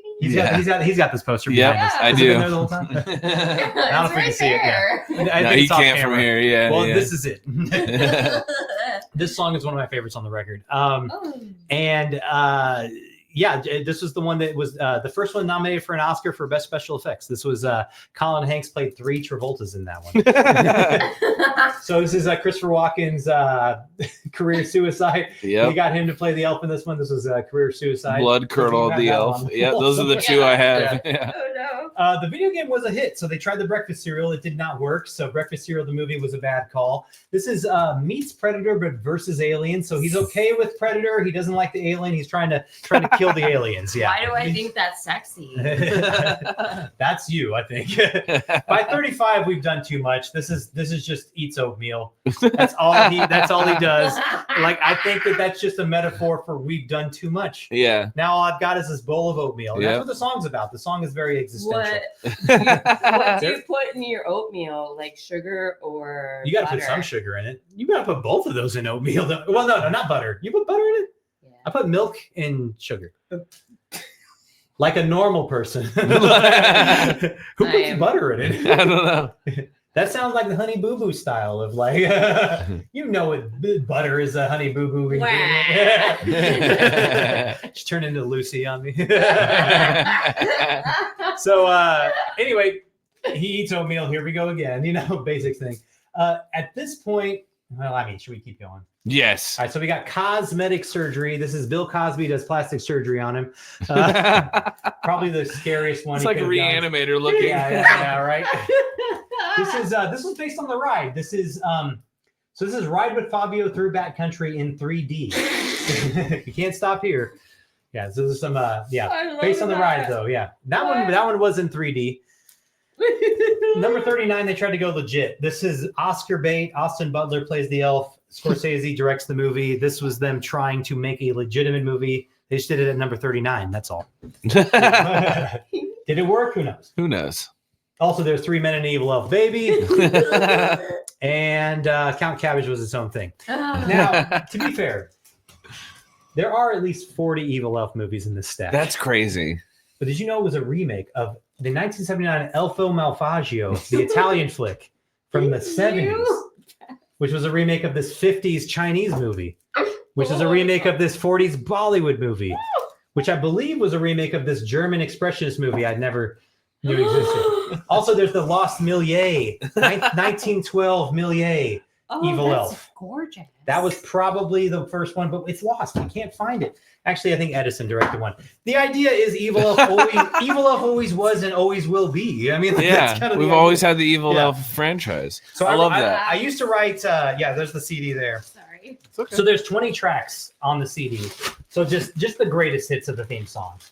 And if you get the CD, there is a book that I do try to put some of the posters, or a good chunk of the posters will be in the book. So nice. If you're curious, I think I need context when it comes to this album. So the best I can do is short of putting all the lyrics in there, is putting these posters in there so that you have context as to what's going on. I love this. This is the kind of stuff I really enjoy getting into because it's someone's pure creativity that went through this. And like I said, I do use AI to help me with this, but I wrote on the visual end all of this stuff. Yeah. I actually used to write more sketch comedy back in the day, and I did do sketch comedy things back when I did stand up. But this was a sketch I wrote like 15 or so years ago. Yeah. Oh yeah, there you go. Very cool. It was so I wrote this like 15 years ago, and at the time I was like, this is a funny idea. Yeah. I have no idea how you make money to like do this. Yeah. Like, because I wrote it as like these are trailers. Mm-hmm. So you have to make a trailer. And I even wrote, In Hell on Pluto and Eats Oatmeal and all that stuff. All that was part of the sketch. And it wasn't until like I got into the AI, I was like, well, maybe I can make posters. That'd be fun. So I started with the posters. And then I got a subscription to Suno. And then I started with, I was doing other music stuff through Suno. And then I tried the first Evil Elf theme from 1986. So I wanted to try to make it sound like a Dokken hair metal song, kind of like Dream Warriors or something like Nightmare 3. Mm-hmm. Which it took me a second to get there, but when I got there, I was like, that's kind of cool. And then I made, like Black Friday. I'm like, all right. And I was kind of going linear. So I was like, okay, I'm trying to go through time. So it was like, these are 80s songs, And then I did like, the rap version of Leprechaun. And then it wasn't until I did like, I think the 5th song I did was House of 1,000 Travoltas. And then I was like, actually, like this song is really cool. I wasn't like into them that much at first. I was kind of like, these are funny. And then like that one, I was like, I actually that's what awakened it. Yeah, I kind of like this song actually. I almost would think that's worth it. You've given me one of the best gifts I've ever got. Candy was nice enough to gift us a copy of. Well, yeah, the I gave him a copy of the CD because I already bought a couple posters. He did buy because I really three of them. them. I really enjoy the concept. I'm really big into one of a kind concepts. I've told you there this. was a guy who really liked this poster that bought it. They always say nice. They always say that gifts that are made mean more than gifts that are bought. Right. Yeah. And so you made this from your heart and your soul, and you gifted that to us. I really do. We used to do a handmade Christmas on my wife's side. I used to do some really cool stuff for people on that. That's cool. I did one media piece once for that. My father-in-law gave me all of his 8mm home movies. Oh wow! So I scanned them all. Yeah. And then I made a DVD for him that had them all on there, but I made it look like a Criterion DVD. That's so cool. That was the one time I did a handmade Christmas that was like a media thing, though. That's awesome, dude. And I knew that he would love it. I love that. Yeah. But I have a ton of Criterion stuff. Sure. What is that? The spider? Oh, it's a spider. Yeah. Well, these are orb weavers they have in Texas. They have spiky bottoms. Oh. The ones we have around here are they're like regular orb weavers. They're big, but they're big and furry. They don't have spikes like these guys do. Huh. I flicked one off of him one day, apparently, and I was like, "Ooh, that's sad." It's seriously. It I was love like, spiders. I will pick one up. I hate spiders. I love spiders. That's probably the only thing we're going to disagree on completely. I hate spiders. If a spider crawled on this desk, I would pick it up. Yeah, I would be like, do that. Get it out of here. Do that? Put it in a jar. On the spider. No, I'm good. If I'm good with everything else but spiders. Excuse me. The other day we were at nothing needs 8 eyes. Yeah. The other day we were at the Arbor Day Lounge or Lodge when I was just taking a couple days off trying. Yeah. And they had a lot of like daddy long legs out there when we were on the trail. Aww, and the kid kept looking. I was like, I want to look at those. Like, let me see. I haven't seen daddy long legs in so long. Like, we don't get those around here. No. Remember in Texas Chainsaw, there was like a cluster. Yeah. I remember when I was a kid, they used to be all over the place. I don't see them anymore. That's a good point. I don't either. They're very harmless. Jumping spiders. Well, because isn't it that their fangs are too small to pierce our skin? They can't pierce our skin at all. They're just what if they could? They'd be really poisonous. A wolf spider can bite you. Yeah. If they could produce enough poison, yes, it would kill you. Yes. That's why. But they can't produce enough. I was like, no. If their fangs can get into you, I don't think they produce enough poison to kill you. But their poison can kill you. Yeah. It just has to be enough. Right. But they don't produce enough in one body. And yeah, they can't get. You have to get bitten like 4 times in a row or some shit, right? Well, you can get I think a black widow will inject you with venom, and that shit is bad for you. Well, the brown recluses are the worst. Yeah, those eat away. They give you like a flesh-eating bacteria. Exactly. Yeah, it's bad. I saw the little, it's like. If it was a brown recluse, I'd be like, listen, bro, don't bite me. But if you know the way cops are like, just chill, you know. Yeah. You know? Stop resisting. I would put his arms behind his back. I got spider cuffs at home. Taser. Taser. Spider cuffs. Yeah. Yes. Taser to a spider's like shoo. Candy, I'd love to have you on more. Yeah, I think it'd be fun to keep talking. It is fun. And you're honestly, not far from my shop. Yeah. Whenever you feel like swinging by, we'll find a reason. I was gonna say, if people want to hear the record, you can buy the CD. I'll sell the CD at the shop for $10. This is coming out on Wednesday, the 3rd. Oh, I'm sorry, Friday the 5th. No, this episode is coming out on Wednesday. So this Friday, get to Pop Culture Exchange. You can get one of these Evil Elf I will CDs. have the Evil Elf CDs. If you want a poster, just let me know. They're great. Any of the so Evil much Elf fun. Posters. Well, I'll have the CDs for $10. And if you guys are interested in that, I will have those for sure. I also do the custom VHS and the 16mm Halloween show that I did at the Alamo. I put that on tape and on Blu-ray. If anybody's, I was gonna say you got it over there. I gotta show off one of my favorites. Oh, you had me make that one though. Yeah, this is a custom I had him make because I'm so in love with Mad Max. This is Fury Road. Yeah. Had to get a long tape for this too. Wait. Let me check that off real quick. That's better, yeah. Sometimes too much light is too much. My favorite is. It's just like such a good copy. It's on yellow. Oh, I put you on the. You gave me the yellow. I was like, "Can you do orange?" You're like, "I got yellow." I was like, "Fucking do it." I do have orange though now. Yeah. I was gonna say I've got orange more than anything now. Give me Furiosa and orange. Furiosa and orange. I can do that. Yeah. I'll try to get you. You know, I might even have an orange case that's the same style case. That'd be sick. Yeah, so I could do like one that's like really similar. That's what I'm talking about. That's the kind of stuff you can find at Pop Culture Exchange, which honestly, or just ask me. You can't find anywhere else in Omaha. Like you're the only dude I know that can do custom. Pull up the VHSs. Halloween one that you got, the 16 millimeter. Well, yeah. This is this is 16. The special. So this is a prime copy, real estate. This is the copy that I made from my 16 millimeter print, but this is the one. So this is the show that I did at the Alamo. Yep. That was it's 10 different Halloween shorts that I've curated. I know about that. So I've curated this one myself. And let me tell you, 16 millimeters is hard to find. So it's got the Halloween safety PSAs from the 70s and 80s. I've got Skeleton Dance. I've got like Betty Boop on there. It's great for like ambiance for a background for a party. If you threw this on just on your TV for a party in Halloween, it is one of the best things. Yeah. In between each film, I put different stuff too. Yeah. So and I did it in 2 reels. So one year, and I used to do this for myself. So one reel I did just one year I did one reel, and it had the original 1970s PSA Halloween safety, had Skeleton Dance on it, it had the Betty Boop on it, and then it had like a couple of, it was like 5 things. And then in between, I had clear leader. Leader is what you use on film.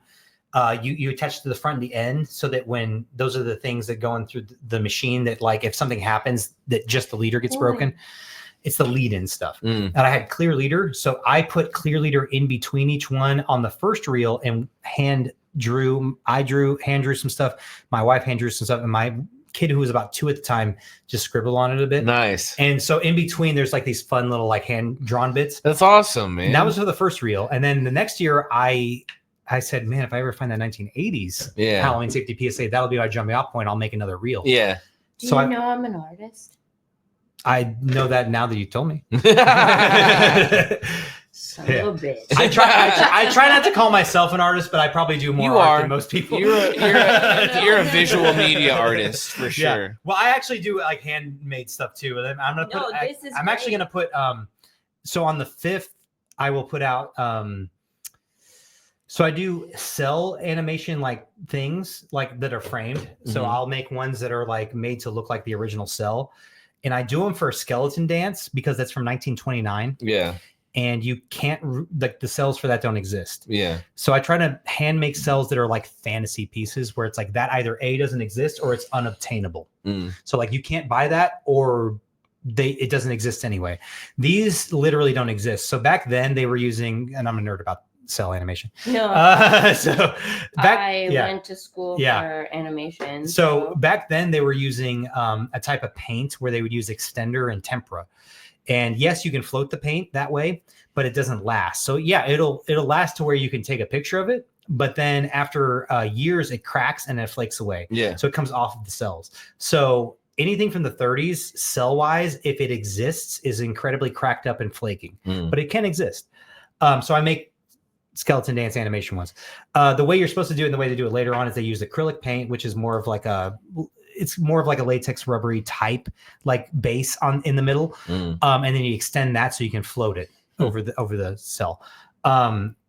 So anyway, the second reel, I said to myself, I'm not going to do another reel unless I find that 1985 Halloween safety PSA. And when I found it, which was literally like within that year, I found it again. That one, I bought it and I was like, okay. By the way, they're expensive. I'm not going to get into how much I spent on these, but let me tell you, they're not cheap to find just these in general. Well, I guess I'll say that the Halloween safety ones I usually spend a few $100 a piece on, just for the 2. Like I think they're at least $200 a piece, anywhere between $200 and $300 a piece, just for those PSAs. Jeez. And then Skeleton Dance goes for a certain amount. The other ones go for a certain amount. So on the first reel, I did the hand drawn stuff in between. I was able to find something else that was also one of a kind that I could put in between the films for the second reel that year. A guy posted on eBay a 1956 home movie where he went to a school on Halloween where all the kids were dressed up, and it's like dozens upon dozens of kids dressed up in 1956 Halloween costumes.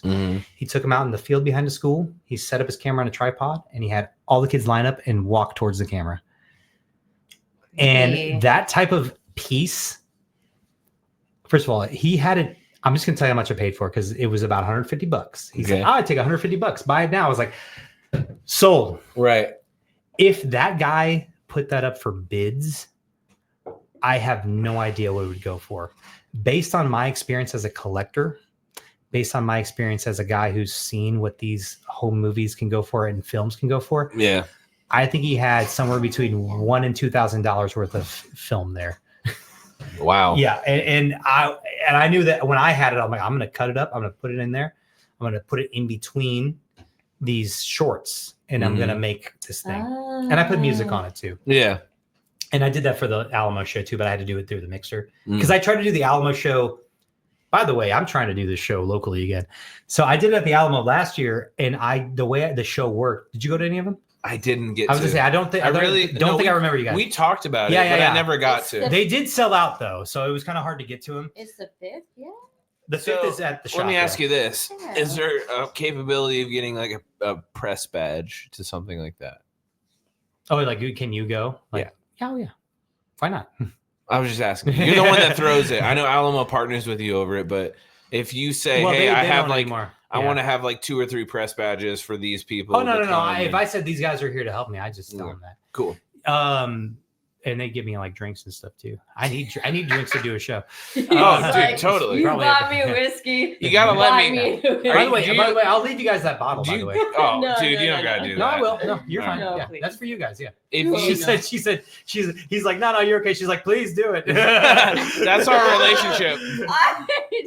So I brought it for us, but I mean, like at the same time, like I was gonna leave it for you guys. Well, that's very nice. Traveling with open bottles, right? That's anyway, also the point. I'm not driving with that shit. I'm gonna drive with an open bottle, but at the same time, I did bring it for you. I was gonna leave it for you. If you're into whiskey, I will give anybody a bottle of I appreciate that. If it. you just give me a couple. That's really cool. but no, so with the Alamo, it was really neat. So it actually took a lot to get that show going. Really. So I thought I tested my equipment that I owned at the Alamo first. So I have zoom lenses and things like that can shrink and enlarge the image as much as possible, depending on. So we started with that, and then the regular projectors I had, which were like 250 watts halogens. Yeah. These are Elmo CL16s for nerds out there. And they're great projectors. So we started there, and even at the back of the theater, I couldn't get it to blow up the screen. I couldn't get it to fill the screen. So I was like, okay, I don't want to go in the booth. I want it to be part of the show. Yeah. If I went in the booth, okay, but it's not. I want people to see me change the reels, talk about the reels, talk about film. Yeah, that's part of the experience. That's more part of the show than what I'm showing. Right. Sometimes, I did a secret show where I just showed Creep Show, and I wanted people to just know what it was about. Yeah, and I love that. Yeah, so I couldn't do it. Like originally, the lens I had wasn't blowing up the screen. So then I spent a lot of money and found a short throw lens. This lens allowed me to not only fill up the screen, but I could do it from the front of the theater. Wow. So I went up to so these shows were at the front. I had my projector at the front of the theater. So at that point, we tested again. Awesome. It's filling up the screen. Is there any way you can make it brighter? I was like, I knew you were going to ask that. Yes. I need to buy a new projector. So I had to buy a xenon projector. A xenon bulb is a different bulb. It's a much brighter bulb, and it's a much more expensive projector. But xenon bulbs are so much better in a lot of ways. They're brighter, they're wider. What isn't expensive? Yeah, right. Everything's expensive. Yeah. They're brighter, they're wider, they last longer. Like halogen bulbs burn out pretty easily. In fact, I have tons of extras because they burn out so easily. Yeah. And the xenon bulbs really last, like, if you think about it, like in money terms, like they cost the same. Yeah, for the bulbs, because this bulb costs $200, but it lasts 10 times as long as this $20 bulb that lasts a tenth of it. Yeah, exactly. So it's literally the same, but it gets brighter. So I had to get a new projector, which I bought, and I had it lined up. It just cost a lot of money, and that's how I was able to do those shows. No, I was able to get the projector. it was like probably within like the 2 weeks following, like leading up to the show, that I got all this stuff ready to go. And I'm like, okay, we got it, man. I'm convinced, you know. So it was me at the front of the theater with the projector and my mixer, because I have to use that to because I wear a microphone. When I'm talking to the audience, I'm wearing a lav mic. Yeah. But when I'm watching, like if I'm doing the Halloween show, I do commentary, and I have like a regular mic for that. That's cool, like riffing. Yeah, exactly. And I use like a regular like direct mic for that. That's cool. Yeah, I like that. Two different things, and then like for the home movies that are on the second reel, it's silent, so I have to provide music. We're gonna have to have a conversation about riffs, because we actually sponsor a podcast that does riff tracks on movies. Ooh. I think I'm funny. I don't know. I think you're funny enough. I'm not one of those guys that likes to like talk myself up, but you know, we might have to have you on that show though. I think you'd have fun. Yeah, I can be funny, and I know that I get pretty good laughs at the Halloween show. When I did like, and what's funny is the first show I did, I was like, I'm kind of self-conscious, so I even told them, I'm like, I can do commentary if you want, but I don't have to. Right. And the audience told me to do it, and I was like, I won't do too many. I was like, it's just a little bit. You know, and like I have really, and obviously I've seen those reels so many times, so I have really good jokes. Have you talked to him about Deathcast? Yes. Okay. What is this cast? So this is Metal Massacre. Is it about metal music? Yes, but I love what you do so much. Well, I have metal songs on the CD. Yeah. Here's the thing. What we do is on YouTube, we interview metal acts from national and international. That's awesome. But honestly, a lot of the YouTube channel is just me talking about what I love. I did see your YouTube channel, but I saw that there were two different podcasts, and I did get the feeling. It's funny. I thought of this when you told me it was metal.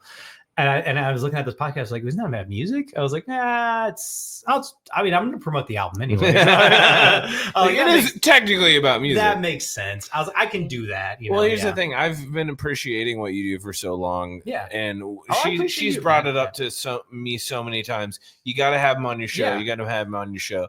And I used to do a show called The Weekly Geekly, which honestly would have been way more of your suit because it's pop culture related. Yeah, but this is kind of me doing that. I am more of a movie guy, so I mean, like, you know, I've met my husband via Deathcast. So that's how you guys met? Yeah, actually. Yeah. Oh shit. She was a Facebook moderator on the Metalocalypse fan club page. Oh, okay. And I was trying to approve. I did see a lot of the Death Clock stuff on there. Yeah, I was trying to approve a post for the first Deathcast episode to promote it, and she was like, what is this? And emailed me about it. And we started talking. This was in 2022. And she was like, I'm coming up for your birthday. And I said, okay, first off, fuck off. You live in Hawaii. But she was serious. Right. I didn't know that, though, because I personally had never had anyone that serious about me before in my life. So I was like, you're fucking with me, whatever. We should save it for another podcast. No, I could tell you about my life too. I think this is the perfect time. But she actually came up for my birthday in October of 2022. Yeah. Like maybe the 1st or 2nd of October. And by the 17th. At that point, she got you. Well, here's the thing. By the 17th of October, we were married.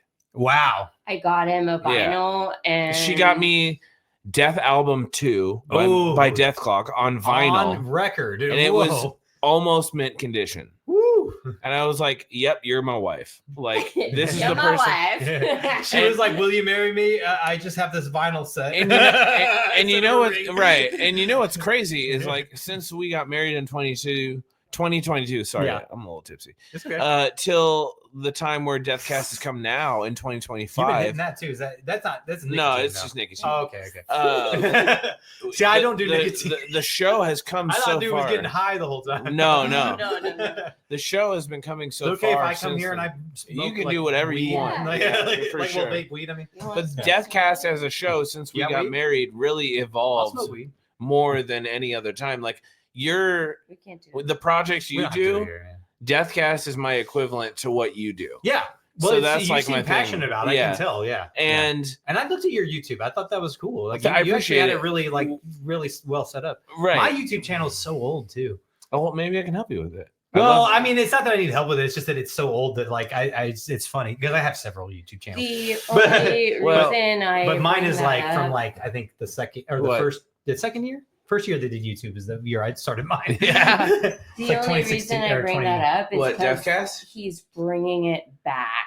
Yeah, I am. Oh, you haven't done it in a while. No, it's been since last December since we put out an episode. That's like a year almost. Yeah. Yeah. Well, because here's the thing. Deathcast was meant to be a companion podcast for the show. Oh. And for the movies that came out. Sure. So the concept was the Clocketeers live in Mordhouse, and they're talking about their time with Death Clock over the time you've seen on film and on TV.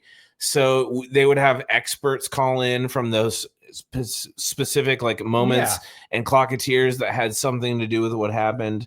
And they'd call into the show and talk about what happened with this podcast. And it just kind of grew and grew to the point where Deathcast has its own universe now. We have 2 spinoff shows. We have the Church of the Black Clock and Death Lab 420, which is kind of a... do you even smoke? C-Lab. No, the guy that does it does, though. He's the main guy. He smokes. His character's name is Clocketeer 420. Like, he's the drug liaison to Pickles. You call the weed drummer. a drug? Well, you know, as much as you can anymore. But I think this is more of a drug, to be honest. That's my show, great. and that's what I do. I love doing that. Yeah. I recently just... I like that. Do you... Okay, is that your Discord? Yeah. Yeah, see, I do Discord too. I mean, like, we could always do like we should get on Discord together. No, totally. No, I was gonna say we should definitely do Discord together because we can do remote like podcasting and shit. Yeah, commentary specifically on what movies. I would love that. Yeah, where we watch. Like, I will show you something that is insane. I'm more of a movie person than he is. And here's the thing: like, I can show you weird horror movies, sure, but like, I watch, like I said, movies that challenge me that are insane, and not movies like Serbian film. You know, I love Serbian. I don't like that movie. Oh my god! But I will tell you, I will tell you this: that I don't like it either. I'm just like him. Like, I feel the same way about it. But here's the thing: it doesn't mean I won't show you a film that will challenge you. Grotesque. Do you like that? Not no one likes that. No. Now's the time in the show where I go pee and I freshen up my drink. No. So Anastasia's going to take my... Hold on. Anastasia's going to take my seat for at least 2 minutes. I'll be right back. Talk about it. Yeah. So here, let's talk about it. Let me tell you what I think about grotesque.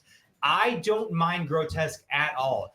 If it is set it's a good movie. Not disgusting. No. That's why it's wait, called you're that. talking about the movie called Grotesque? Yes, okay, I am. I'm not talking about that movie. I'm talking about the idea of grotesque. Okay. Movies that are just made to be grotesque. Do you like that or no? I am a huge horror gore fan. That's fine. See, but I'm also very I like intellectual films as well. I'm more of a challenging person, but I mean, like, I will say this. I am okay with a visceral, grotesque experience. Okay. If it is set up in a very, very good way. Actually, the most recent movie I watched that I think would be in that realm, if you've ever seen it, I think it's Spanish. It's from Spain. Okay. It's called The Coffee Table. Have you heard of that one? No, I want to now. It's fantastic. I thought it was a really good movie, but very, very challenging in themes. It's more of a dark, pitch black comedy. Oh, but it is like the actual movie Pitch Black. No, like the idea of tone is like pitch black. Okay. It's a pitch black, like dark comedy, but it is like the subject matter is insane. Okay. Like you wouldn't expect me to like it. Have you seen Martyrs? Of course, I've seen Martyrs. I love Martyrs. Martyrs is great. That is the American one's better. Joking. Stop. I was like, no. The American one is awful. It's the worst movie ever. Oh my god. Inside. Have you seen Inside? Oh yes. The American version is also horrible. But have you seen Let Me In? Of course. Which one do you like? I like them both, actually. Both of them. Good. Both good. No. I'm talking. Sissies. You can still talk. Yeah. Okay, but here's the thing. We're getting into something that I want to bring it into a different idea. Okay. So she's talking about movies that are. Well, we were talking about Martyrs and then Inside. Oh, Martyrs was insane. I love Martyrs. the remake I hate. But we were talking about the remakes, right? Okay. So you're talking about we're talking about Martyrs, then Inside. They both have remakes. Yeah. Then you talk about Let Me In or Let the Right One In. Right. Let the Right One In is the original. Let Me In was the remake. Okay. I think they're both good, personally. Okay. I prefer the original, but I think they're both fantastic. I agree. Now, the other two we talked about, Inside and Martyrs, the remakes are shit. I want to talk about two other films that are fantastic that have American remakes that are shit. Let's go. Starting with Force Majeure. It is a Swedish film by Ruben Östlund. He's an amazing, Ruben Östlund. He's an amazing director. He did Force Majeure and a movie called Triangle of Sadness that is so good. And a movie called The Square that is amazing. All these movies are great, but Force Majeure is what I'm talking about. Okay. Force Majeure was amazing. I'm going to tell you what it's about real quick. So the catalyst of the movie is a guy is on vacation with his wife and kids. They're in the mountains, right? They're doing a family vacation where they ski and stuff like that. So that's the resort, and they're just chilling, and they see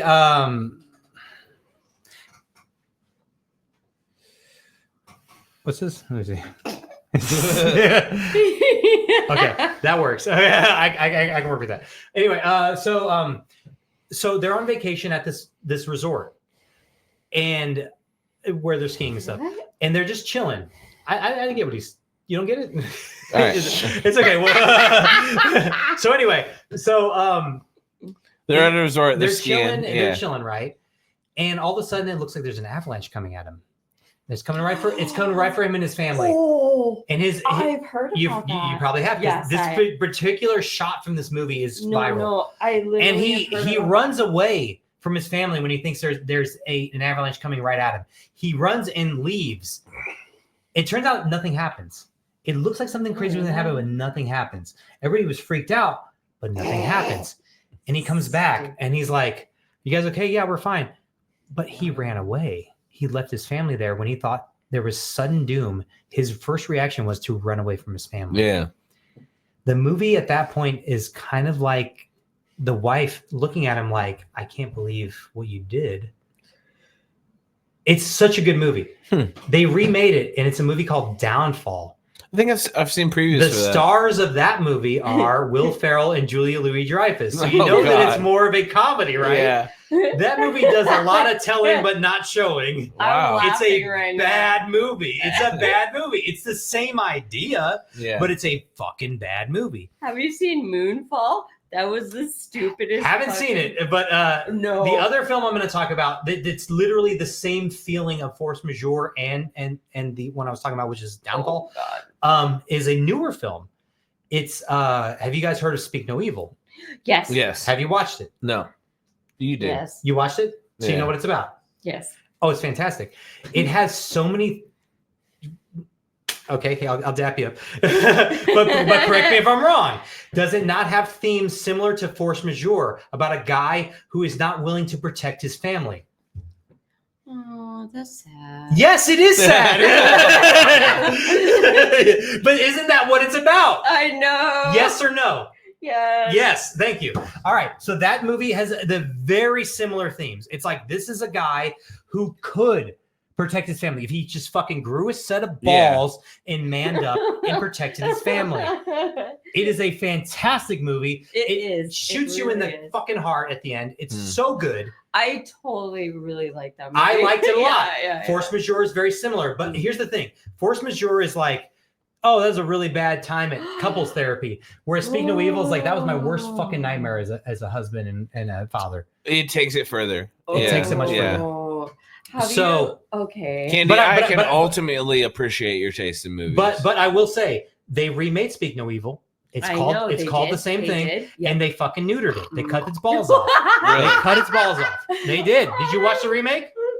She knows. She knows.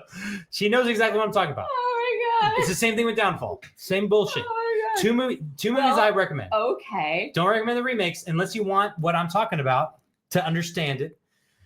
Those movies are so good, okay. though. Okay. So good. Let's calm it down a little bit. I watch a lot of movies. Am I being crazy? I'm sorry. I'll calm No, down. you're not. Sorry, She just gets overwhelmed very easily. You need to calm down. You need to calm down. What am I doing? You said calm down. Oh, damn. I forgot. Well, I love that we can have this kind of a conversation about movies, to be honest. Yes. We can do it again. No, we need to. We should. Yeah. This is an unspoken. I talk about a lot of movies. Here's the thing. You've talked about movies I should watch. To be fair, people tell me all the time. I want you back next month. Yeah. I can do it next month. I want to do a Halloween episode with you. Yeah, I'll do it next month. I think that'd be great. I'm not doing any shows next month because Alamo won't do it, and I have to find a new place to do it somehow. Oh, damn. Yeah.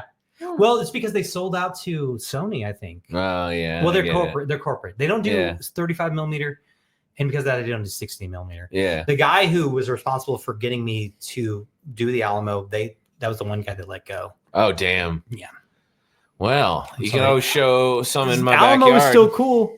I'll show them in your backyard. I show them in my backyard. We'd love that. Would you? We could do a movie marathon here. Oh yeah, dude. I'll bring some shit. You want to watch some movies? Crazy. I would love that. I'll do that. I do that all the time.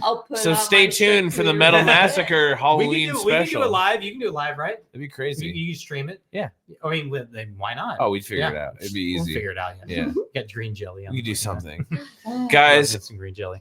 That was fun. Thank you for listening and watching to this episode. I know it was a little bit longer than most of our episodes lately. Is it longer? Well, shit, for it's like close to 2 hours. we usually do half an hour to an hour. So this has been a little longer. Are you going to use the whole thing? Oh yeah, I'm using the whole thing. This has been a fun episode. Honestly, I would love to keep having you back on as like a okay, I'm going to make this simile. It's like I'm Jon Stewart and you're Stephen Colbert in the early 2000s. I'd love to keep having you on. I'm okay with Stephen Colbert. Yeah. In his early era, I think you fit that. He got a little loose. I'm the Jon Stewart, Actually, so I'm more like Bill Hader. Well, sure. I'll give you that. Just give me like 5 impressions and you're good. I just like Bill Hader a lot. You gotta do a Tauntaun impression. Hey, Peter. Squeaky, squeak, squeak, Really squeak. big shoe. I'm like your sidekick. I love him in Ted. You ever watch those movies? I have not seen Ted. Oh, if you love him, you gotta watch Ted. If I like Patrick Warburton, maybe I will watch Ted. He's in both of them. I'm not a good. big Seth MacFarlane guy, but I am a huge Patrick You don't need to Warburton be. fan. You don't need to be. Yeah. I assume I didn't. No. It's pretty open to everybody in it. Mark Wahlberg. Yeah, I love Marky Mark. If you're into movies, if you're into movies, if you're into horror, if you're into anything we're into, come to Pop Culture. Come to Pop Culture listen to Exchange. This guy's podcast. Well, come to Pop Culture Exchange on 72nd and Almost Pacific, just south. Yeah. Check them out next to the Total Wine. Great deals, great products, one of a kind collectibles. I do create stuff. In fact, if you guys need me to make a tape or a poster for you, I'll do that. I also make the magnets, like all those weird. He makes a lot of custom shit. So if you're into that one of a kind kind of shit, it's all shit that lives rent free up here, man. Yeah, it's not, I just do what I think is cool. Basically. I text him maybe 3 or 4 times a year, and I go, like, "Here are the movies you need to make on VHS. Make this on VHS, and I'll make it for him." You will. More than that. I'm gonna owe him so much money. He should text me more than that. Yeah, that's how many times I text my dad and shit. I should text you more. You're right. No, he does text you more than that. He's like, "Let's go to the Paul." I literally go to your store more than I see my parents probably in a year. So do I, but I mean, it's sad, but it's true. Thank you guys for watching and listening. Yeah. This has been the Metal Massacre with Candy of Pop Culture Exchange. Have a good fucking night and be good people.